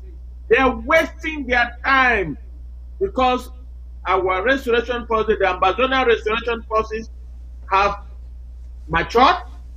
They now use sophisticated weapons. They know their terrain, they know their land, they know they grew up there, and so they know every place. So I don't see how the Cameroon army can move on us anywhere in any of the zones, either in the southern zone or the northern zone, because we are not recruiting soldiers from far away places and bringing them to fight for us. Our people are fighting in their villages. They are fighting in their division. They are fighting close to home. In fact, they know the terrain better than anybody. And I want to congratulate Bui, because Bui has developed a system of producing popcorn. That is the secret. I think by the moment every camp, every LGA in county begin to produce their own material, that is the secret. AKs are not the solution. Many people think AKs are the solution. AKs will not bring down those their armor cars and tankers. No. And that's why those countries that drafted a lot of money, we are not seeing quite a bit of, we are not seeing any action. It is time for them to produce their own popcorns and tie that with the AKs and bring down these fellows. That's why I am very happy with the report that Comrade Lamia has just given us, because we have the same. I had the same report filed by somebody who called me and told me exactly what was happening. And I tell you, La Republique will run away from the northern zone, and I don't see them even going to the southern zone, because Upper Bayang. I don't know whether you heard that, Chris. Right. I mean, they are doing a great job there also. Great job. They blew up an armor car, and they decimated a lot of La Republique soldiers. Right. So where are they? And you will not see those. La Republique will not mention those. I mean, I'm sure you saw the footage at the weekend where their women were weeping at the death of one of theirs. I wish we are seeing all those other corpses brought back to them. How they weep. La Republique doesn't want anybody to see that. No. They bury their dead in mass graves at where they are killed, and then they turn around and say they have deserted. Look, Chris, these guys, I don't know what they want. I don't know what the French will want to achieve by slaughtering these Cameroonians the way they are, because they cannot defeat AMBAZONIA. This war cannot end this conflict. Let them join, let them come to the negotiating table. Otherwise, we will continue to decimate them. We have matured, our restoration forces have matured, and they have the equipment at their disposal, especially in Bui and Gokutunya, and to a lesser extent, Donga Manton, and Donga Manton is coming up with his own popcorn. We will see where they will run to. You see, it's not a question of moving thousands of troops. It's the will to fight, the technique to fight. You don't even know the terrain, and you think that you move troops and come and do what on our land. A boy who grew up in Bui, what can you do to him? And the language of command in Bui is Lamso. How many La Republic soldiers understand Lamso, for heaven's sake? Well, Barrister John, there is so much to talk about. I know a lot has been going on in Du. Unfortunately, I don't have a good handle on what is going on there. We will come back to that another day. Let me talk a little bit about Nwa. Okay. Nwa is in Dongamanto. The only thing that has made them to kill some of our people is the Fulani that have moved in from Nigeria. I don't know what La Republic is cooking with Nigeria. Are we very sure? Have we been able to confirm that in fact Fulanis are coming in from Nigeria to attack our people? Yes, Chris. We are going. We have enough to say that the Fulanis came in from Nigeria. They came right down to Ngabu. Look, what happened in Ngabu, you cannot only put it on the Cameroon Bororos. The Cameroon Bororos were present, but they got some people, some of their people from the Fulanis in the northern Nigeria. So I am telling Nigeria that if they want to enter the conflict in southern Cameroon, they will enter, but they cannot defeat us on our land. Look, we have suffered some casualties on civilian side in Nwa, and we will not let that down. We will follow them to wherever they are. What do you think, Barrister John, will be the motivation for Nigeria to send or allow their Fulanis to encroach into AMBAZONIA to attack civilians? I am not saying that Nigerian government might have done it. They could have done it. I don't have any evidence to that effect. But the fact is, Fulanis came from northern Nigeria into Nwa and joined La Republic soldiers and plus the Bororos on the ground, calling themselves vigilante, put together by Tanganji and his SDO in Dongamanto. And they went to Nwa and did some damage on our civilian population. But our restoration forces in Nwa responded from Dongamanto. They responded very powerfully, and the whole thing has cooled down. The only effect we have is that some of our population escaped into Nigeria as refugees. Yeah. Well, we will come back to that maybe next week when we have authority on some of this information. Yes. Barrister John, hang in there, please. I will open the phone lines. And here from Ground Zero. It's been a while. I am sure that you are all now excited that ABC is finally back on your television. So please, I'd like to hear from you. But remember, before you call, please turn down the volume of your television set. Before you call, turn down the volume of your television set. Else, if you call with an echo in the background, there is no way I can take your call because I will have to talk and sit for you to take 1 minute to get me before you talk. So I don't do that, especially when there are so many callers. So the phone number is there, ladies and gentlemen, on your screen. I think I got the first caller here. Let me see. Hello. Hello. Yeah, good evening, Mr. Chris and Barrister John. Thank you, sir. I guess there's a problem with your network. The voice quality is so poor. Okay, you get me now? Okay, it's better now. It's better now. Where are you calling from, sir? Yeah, I'm calling from one part of Europe and Norway. Norway, okay. And what is in your mind, sir? Yeah, concerning the guest that you call up, the parliament, but we always say this white people will never favor us. And then the time we think about put them off on our radio set or on our TV, it's better for us because they will never favor us, all over the world. And there are too much racists all over the world. They are working for their own people.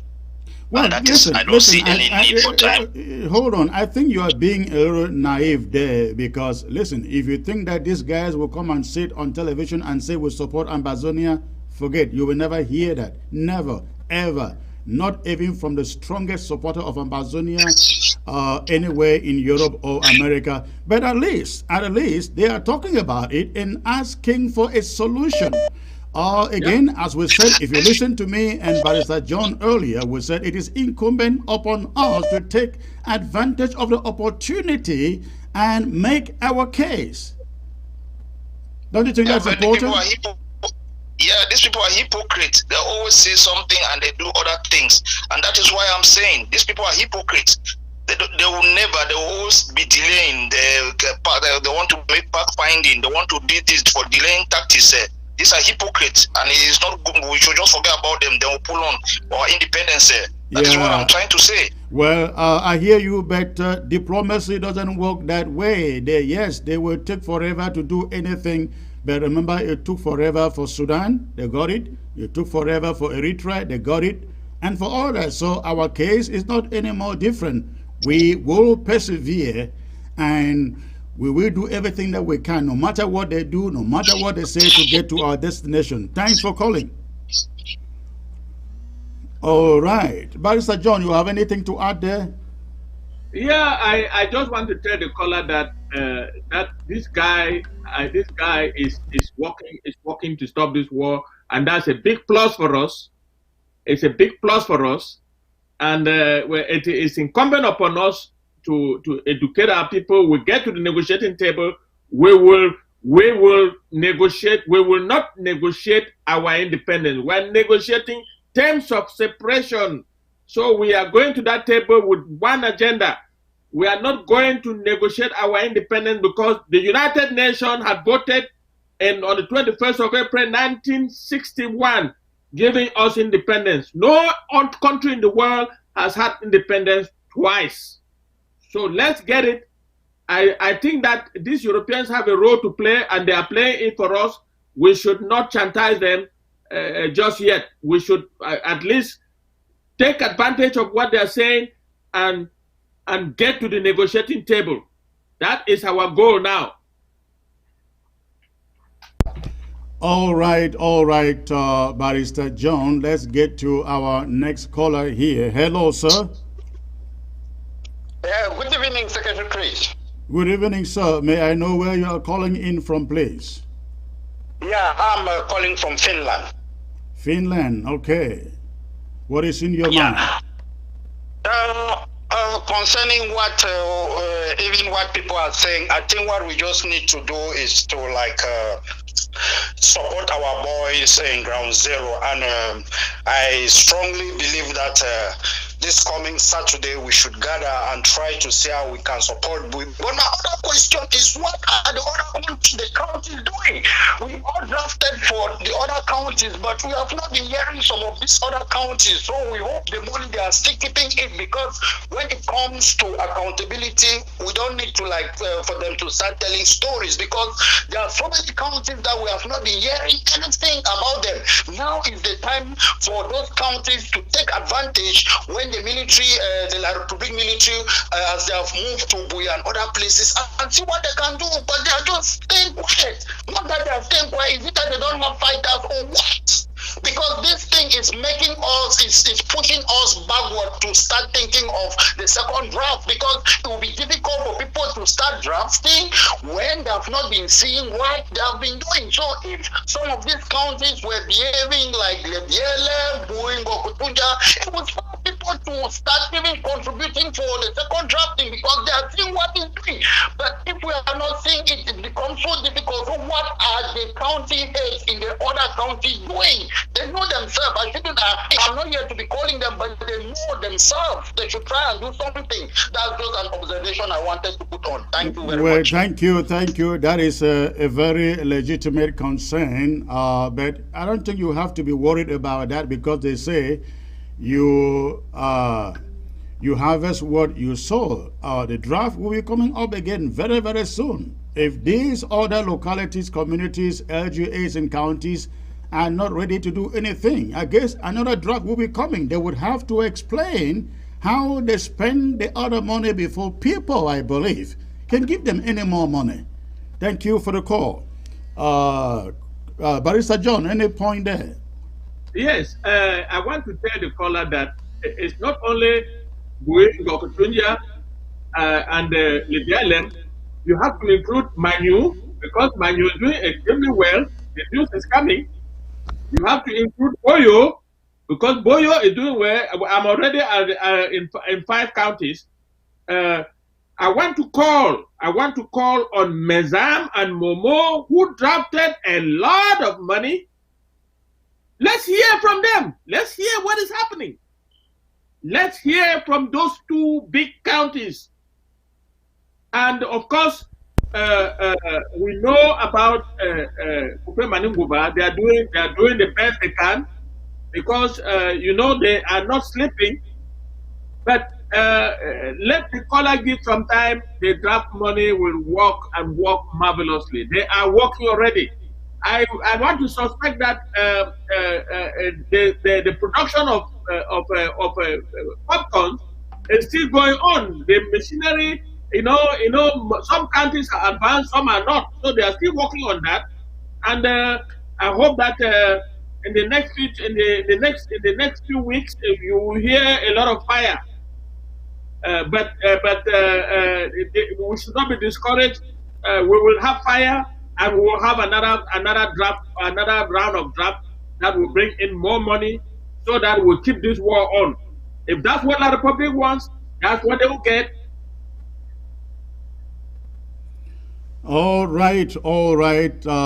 I guess you are right to challenge the 2 biggest counties that drafted the most, talking about Mezam and Momo. However, I am learning that Momo has not really redeemed even half of what was drafted there. Let me get to this caller from ground zero. Unfortunately, it's a bad connection, it seems to be. It's a bad connection. Let me see. Hello. Hello. You are right to challenge. Well, again, before you call, please turn down your volume. Turn down your volume before you call. Hello. Hello. All right, that's another bad caller or bad call. Let's see who is next.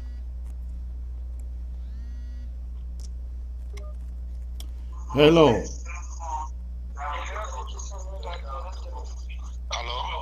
Hello, can you turn down the volume of your set, sir? Yes. Turn the volume of your set down. And where are you calling from? I'm calling from Kumba. Okay, and how was Cape Town today? It was great. Cape Town was great. Okay, wonderful. What is in your mind? Cape Town has been very quiet apart from the ghost towns. We don't hear much happening there. What is going on there? That is essentially what I want to react on, and that we need to reactivate the fighting in Kumba and the rest of the southern zone, especially Bangem and Kupe Manguba, they have not been fighting for a long, long time. Kumba is almost not fighting as well. So let the IG do something to reactivate fighting here. Wonderful. Yes. Okay. Those of us who are supporting the struggle down here, we are really worried why the place, especially Kumba has remained so quiet. So the IG should do something very important to reactivate fighting here. All right. Thank you. We hear you, and I hope that Kumba, Meme County leaders, they hear you. Okay. Thank you, sir. Very much. Thank you. Okay.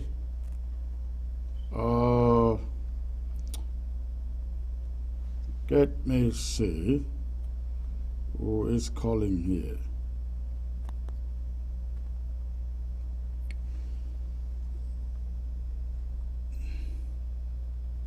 Okay.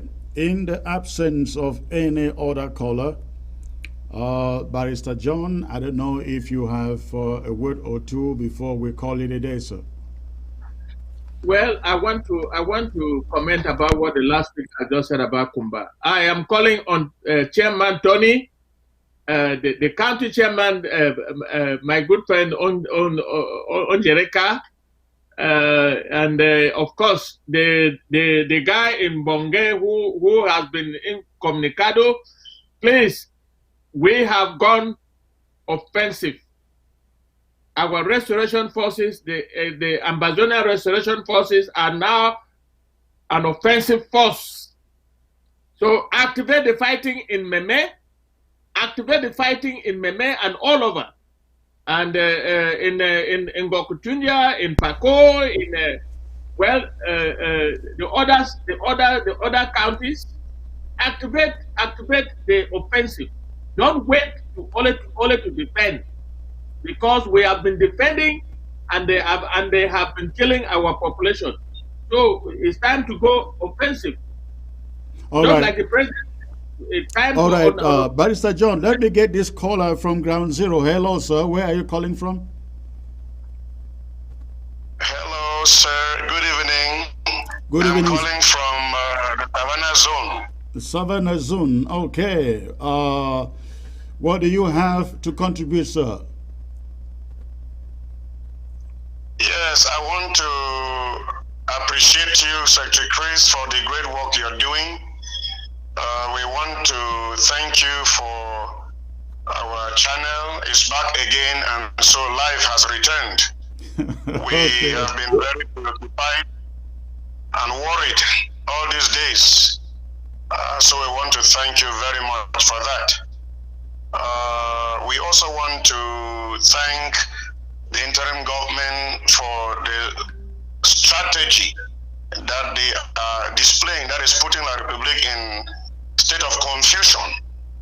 So we are very happy about that.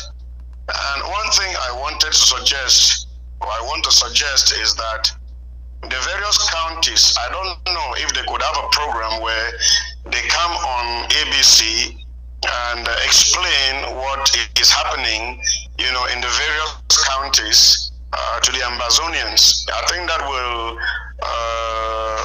beef up hope and the fighting spirit and the collaborating spirit in the Ambazonians.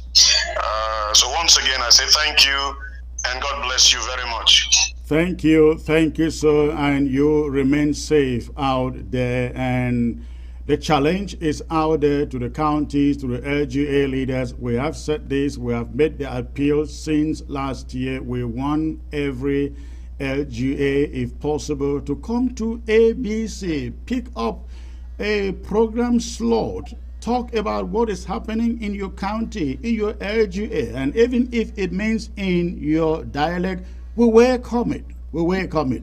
Thank you for the call. Let me get to this other caller here.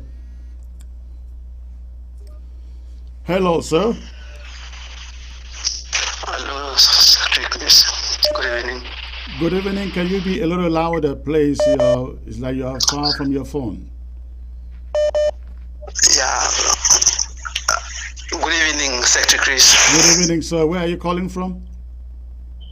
I'm calling from Cyprus. Cyprus. Okay, wonderful. And what do you have in mind, sir?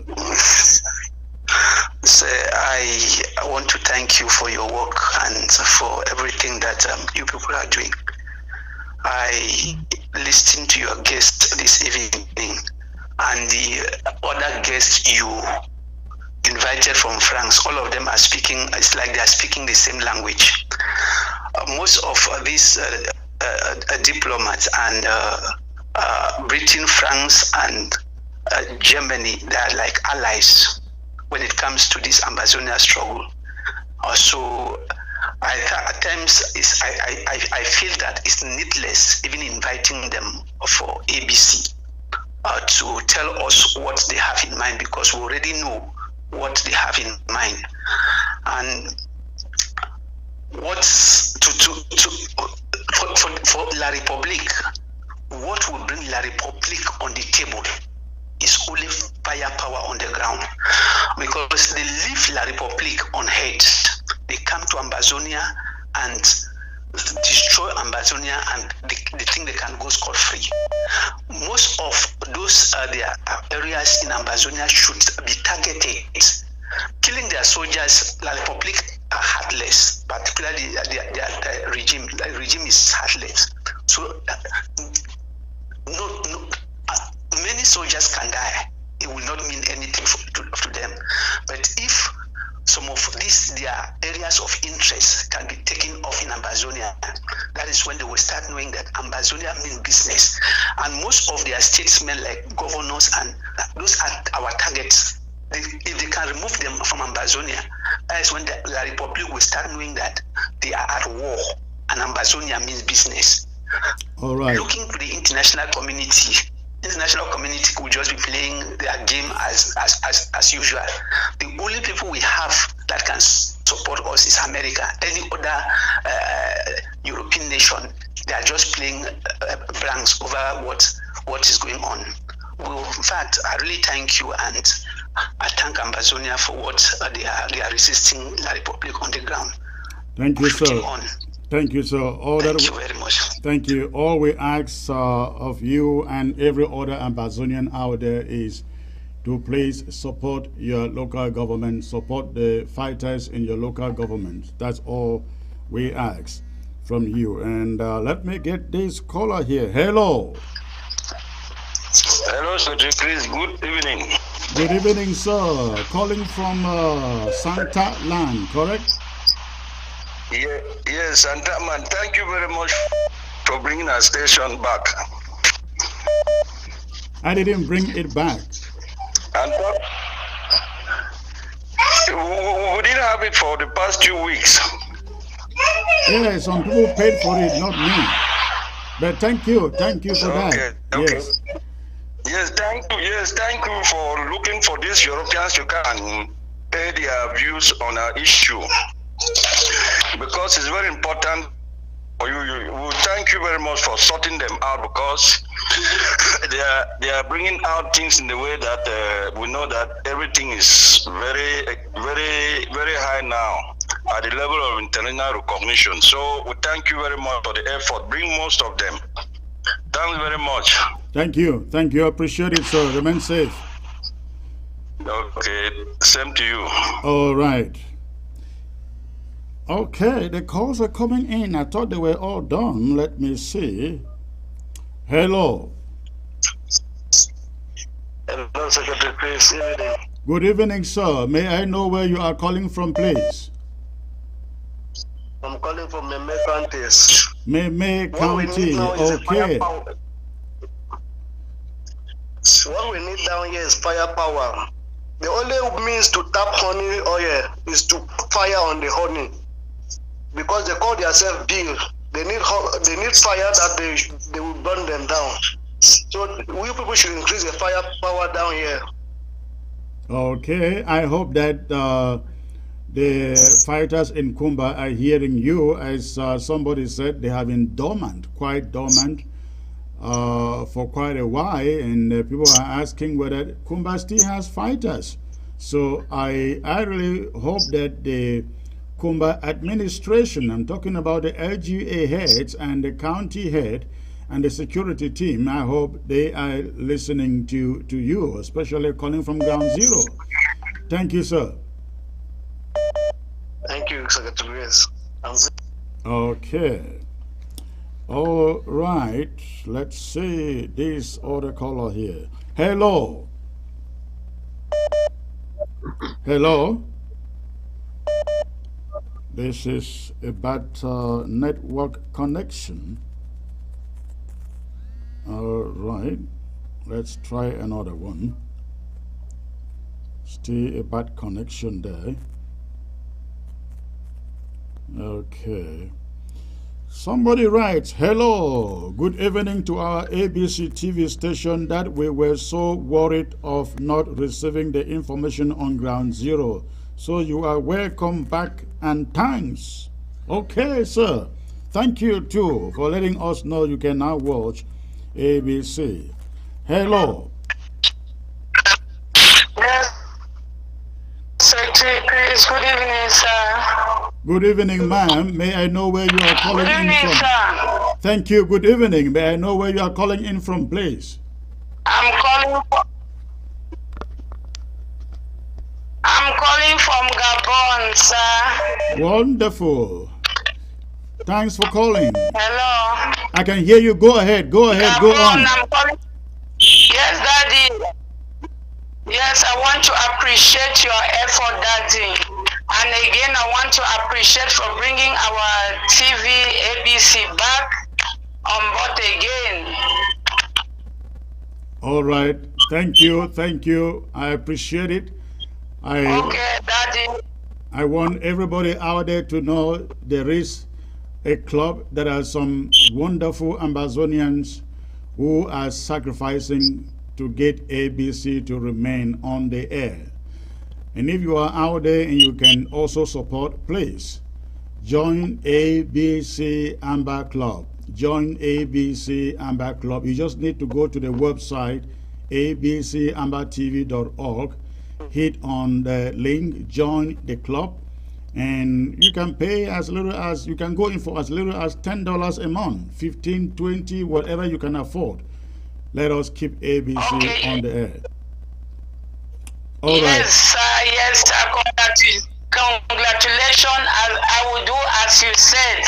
And I want to appreciate what you have just said. There is a statement that you have just said that if we are expecting something to come out from somebody, that they should let us go, it will never come out from somebody's mouth. It is true, Daddy, and we know that God is really at the center of this struggle. Let's keep on. God will fight for us as He has started in Jesus' name. Amen. Are you a refugee out there in Gabon or what? Yes, Daddy. Yes, Daddy. I'm seeing you directly like this. Do I look handsome? Very, very. What are you talking about? You're too handsome, Daddy, with your character and everything. Okay, thank you. Thank you. I was asking whether you are a refugee in Gabon.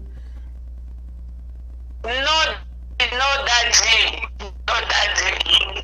Okay, all right. Please, thank you for the call. Okay, you remain safe out there and give our greetings to all Ambazonians out there in Gabon. Yes, Daddy, I love you very much. You're very, very powerful. May God empower you more and more in Jesus' name.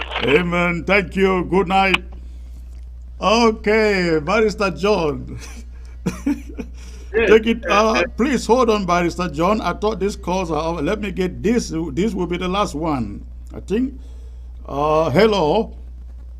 Yeah, hello. Hello, sir. May I know where you are calling in from, please? Secretary. Hello, sir. Where are you calling in from? Yeah, I'm calling from Gabon. Okay, and what is going on, sir, in Gabon? What do you have to share with us? I just want to say I'm very, very happy today because this is the first time that you are picking my call. Oh, you are fortunate because You are fortunate because I'm telling you, by the time I am done for this little phone call segment, I would have received about 400 to 500 calls, and I can't take all. You know that. Okay. Thank you. I just want to glad with you because you are working very hard in our struggle. And I just want to make you to understand that I don't understand why the ADF are always taking credit of things that they don't do. I'm so confused because every action of the restoration forces, the ADF is there to take credit.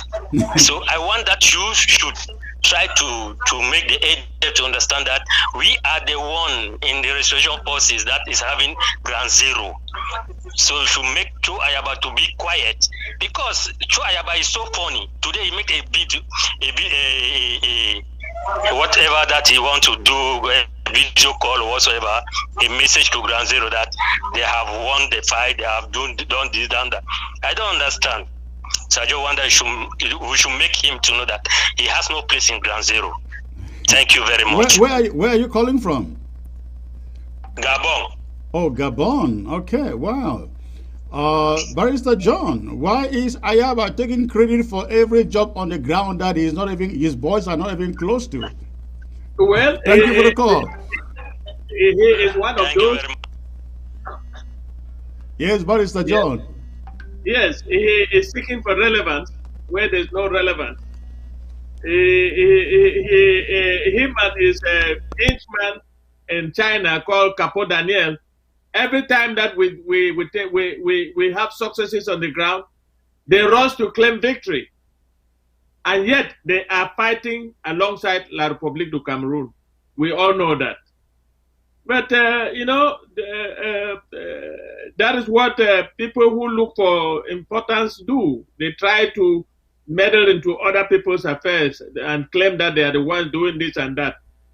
Well, our people know that ADF is nowhere to ground zero. All right. Let's take this other caller. Hello. Thank you. Hello, Secretary Chris. How are you? I am doing excellent. So may I know where you are calling from, please? Yes, I'm calling from the great state of Texas in USA. Oh, wonderful. Okay, what city? I'm calling from the city of Dallas in Texas. All right, okay. Thanks for the call. What is in your mind? Well, what is on mind? I just wanted to, first of all, I wanted to say great show today, as always. You had a wonderful guest today, the German parliamentarian and barrister, and our most able barrister, as always. We say thank you. But I just wanted to react to one of the previous callers who said they called from nowhere. I hope I got that right. I just wanted to, he said, you know, the Westerners are hypocrites. I just wanted to highlight a few things that the Westerners have done so that we can see who is more hypocritical. Is it the AU or the African community as a whole? Resolution 684 was put together by USA. That's a Western nation. Right. The rest of the world has rallied around that and asking La République to join us on the negotiation table in Switzerland. The University of Canada has organized a conference to discuss our issue. The University of Oxford did the same thing. Various Western parliaments have discussed our case. Germany, Britain, and others. Compare that to the dead silence that we have received from the African Union. The only action that we have seen from an African nation so far is the deportation, the arrest and deportation of our leaders to Cameroon to face death penalties in their kangaroo court, and it's also the importation of Moros and Fulanis, to disseminate our communities. So when you compare what I just highlighted here, who is more hypocritical? Is it the African Union or the Westerners? That's what I would like to ask that brother, that caller. So let us not bite the finger that feeds us. Thank yes, you. The Europeans are there, the Westerners are there. They are defending their interests. That's how the world works. Let's be careful what we go out there and say, because we can be so narrow-minded to the point where we hurt our own cause. Thank you so much for allowing me to contribute. Thank you, sir. I appreciate it. You have a great evening. Okay, ladies and gentlemen, I am out of time here. Barrister John, is good. It's been a good day. Your last word to AMBAZONIA. Give Ground Zero hope. Tell them what you want them to go to bed with tonight. Yes, before I say that, I'd like to appreciate what the last caller has just said about, look, we need to quest because Africans are not helping us. That is a message that should resonate to our people. We are where we are because of diplomacy. The United States took the lead, and the whole world is now reacting. So, but I'm still to hear from an African country. So that's I am in support of what the last caller has just said. Now, for Ground Zero, I'd like to take this opportunity to congratulate the AMBAZONIA Restoration Forces for standing up to La Republic of Cameroon. We have just heard what has happened in Dunya, Bello, and Nogamato, and we hope that we will see more firepower coming from the other counties.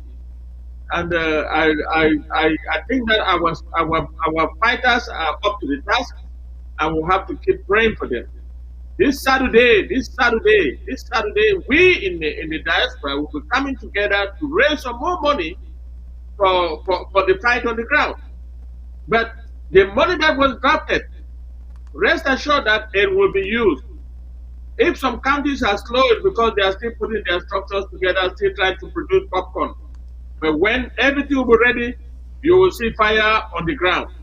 I take this opportunity to thank all of you, to thank at least our fighters for the sacrifices they are making for us. We understand, we appreciate the fact that young people on the ground are dying for us. And may God be our helper. Thank you, Chris. Thank you, Barrister John. It was a privilege to have you again, sir. You have a great night over there. Ladies and gentlemen, that was it. But before I go, I just want to remind Ground Zero that all the programs that you have missed will be rebroadcast to you in the course of today, tomorrow, and the next day. You will get all those programs back. But there is this video footage on the Commonwealth that I put out yesterday. I want to appeal to every one of you, please go out and share this video. Go out and share this video. Let this video go viral until it gets into the hands of the Commonwealth leaders and the African leaders. This is not just about Cameroon, not just about AMBAZONIA, Southern Cameroons. It is about Africa. It is for our collective interests. So please, you have Nigerian friends, Ugandan friends, Guinea friends, South African friends, Zambian friends, please let this video footage fly out. Let it fly out to every nook and cranny of Africa. Very, very important. Very, very important. So please, let's do that. And again, we shall be coming up at the weekend for a special fundraiser for Bui Warriors. Bui Warriors, and I really hope that you will show up to support Bui Warriors, even if it means just with your $10. That will be very important and very much appreciated. They need it. After the kind of raid that they had on their facilities, I think it is an urgency that we all step out and manifest some solidarity with those fighters. Very, very, very critical that we do so, ladies and gentlemen. And for those of you out there with businesses, I'd like you to know,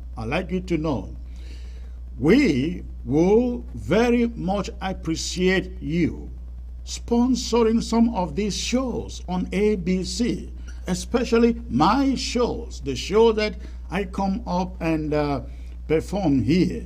Please, you have a business out there, I will personally mention your business, read it out, advertise it on this show. We're having, I think today I saw the highest number on Facebook was 1,200. YouTube, we had, I think, another little over 200. And of course, the millions who are watching by way of satellite. Please, we want to promote your business. You have a business that you want to promote, send me a message. Copy this number, WhatsApp me on this number. I will promote your business. I will promote your business. And this is very important, very, very important. I just got this coming in also.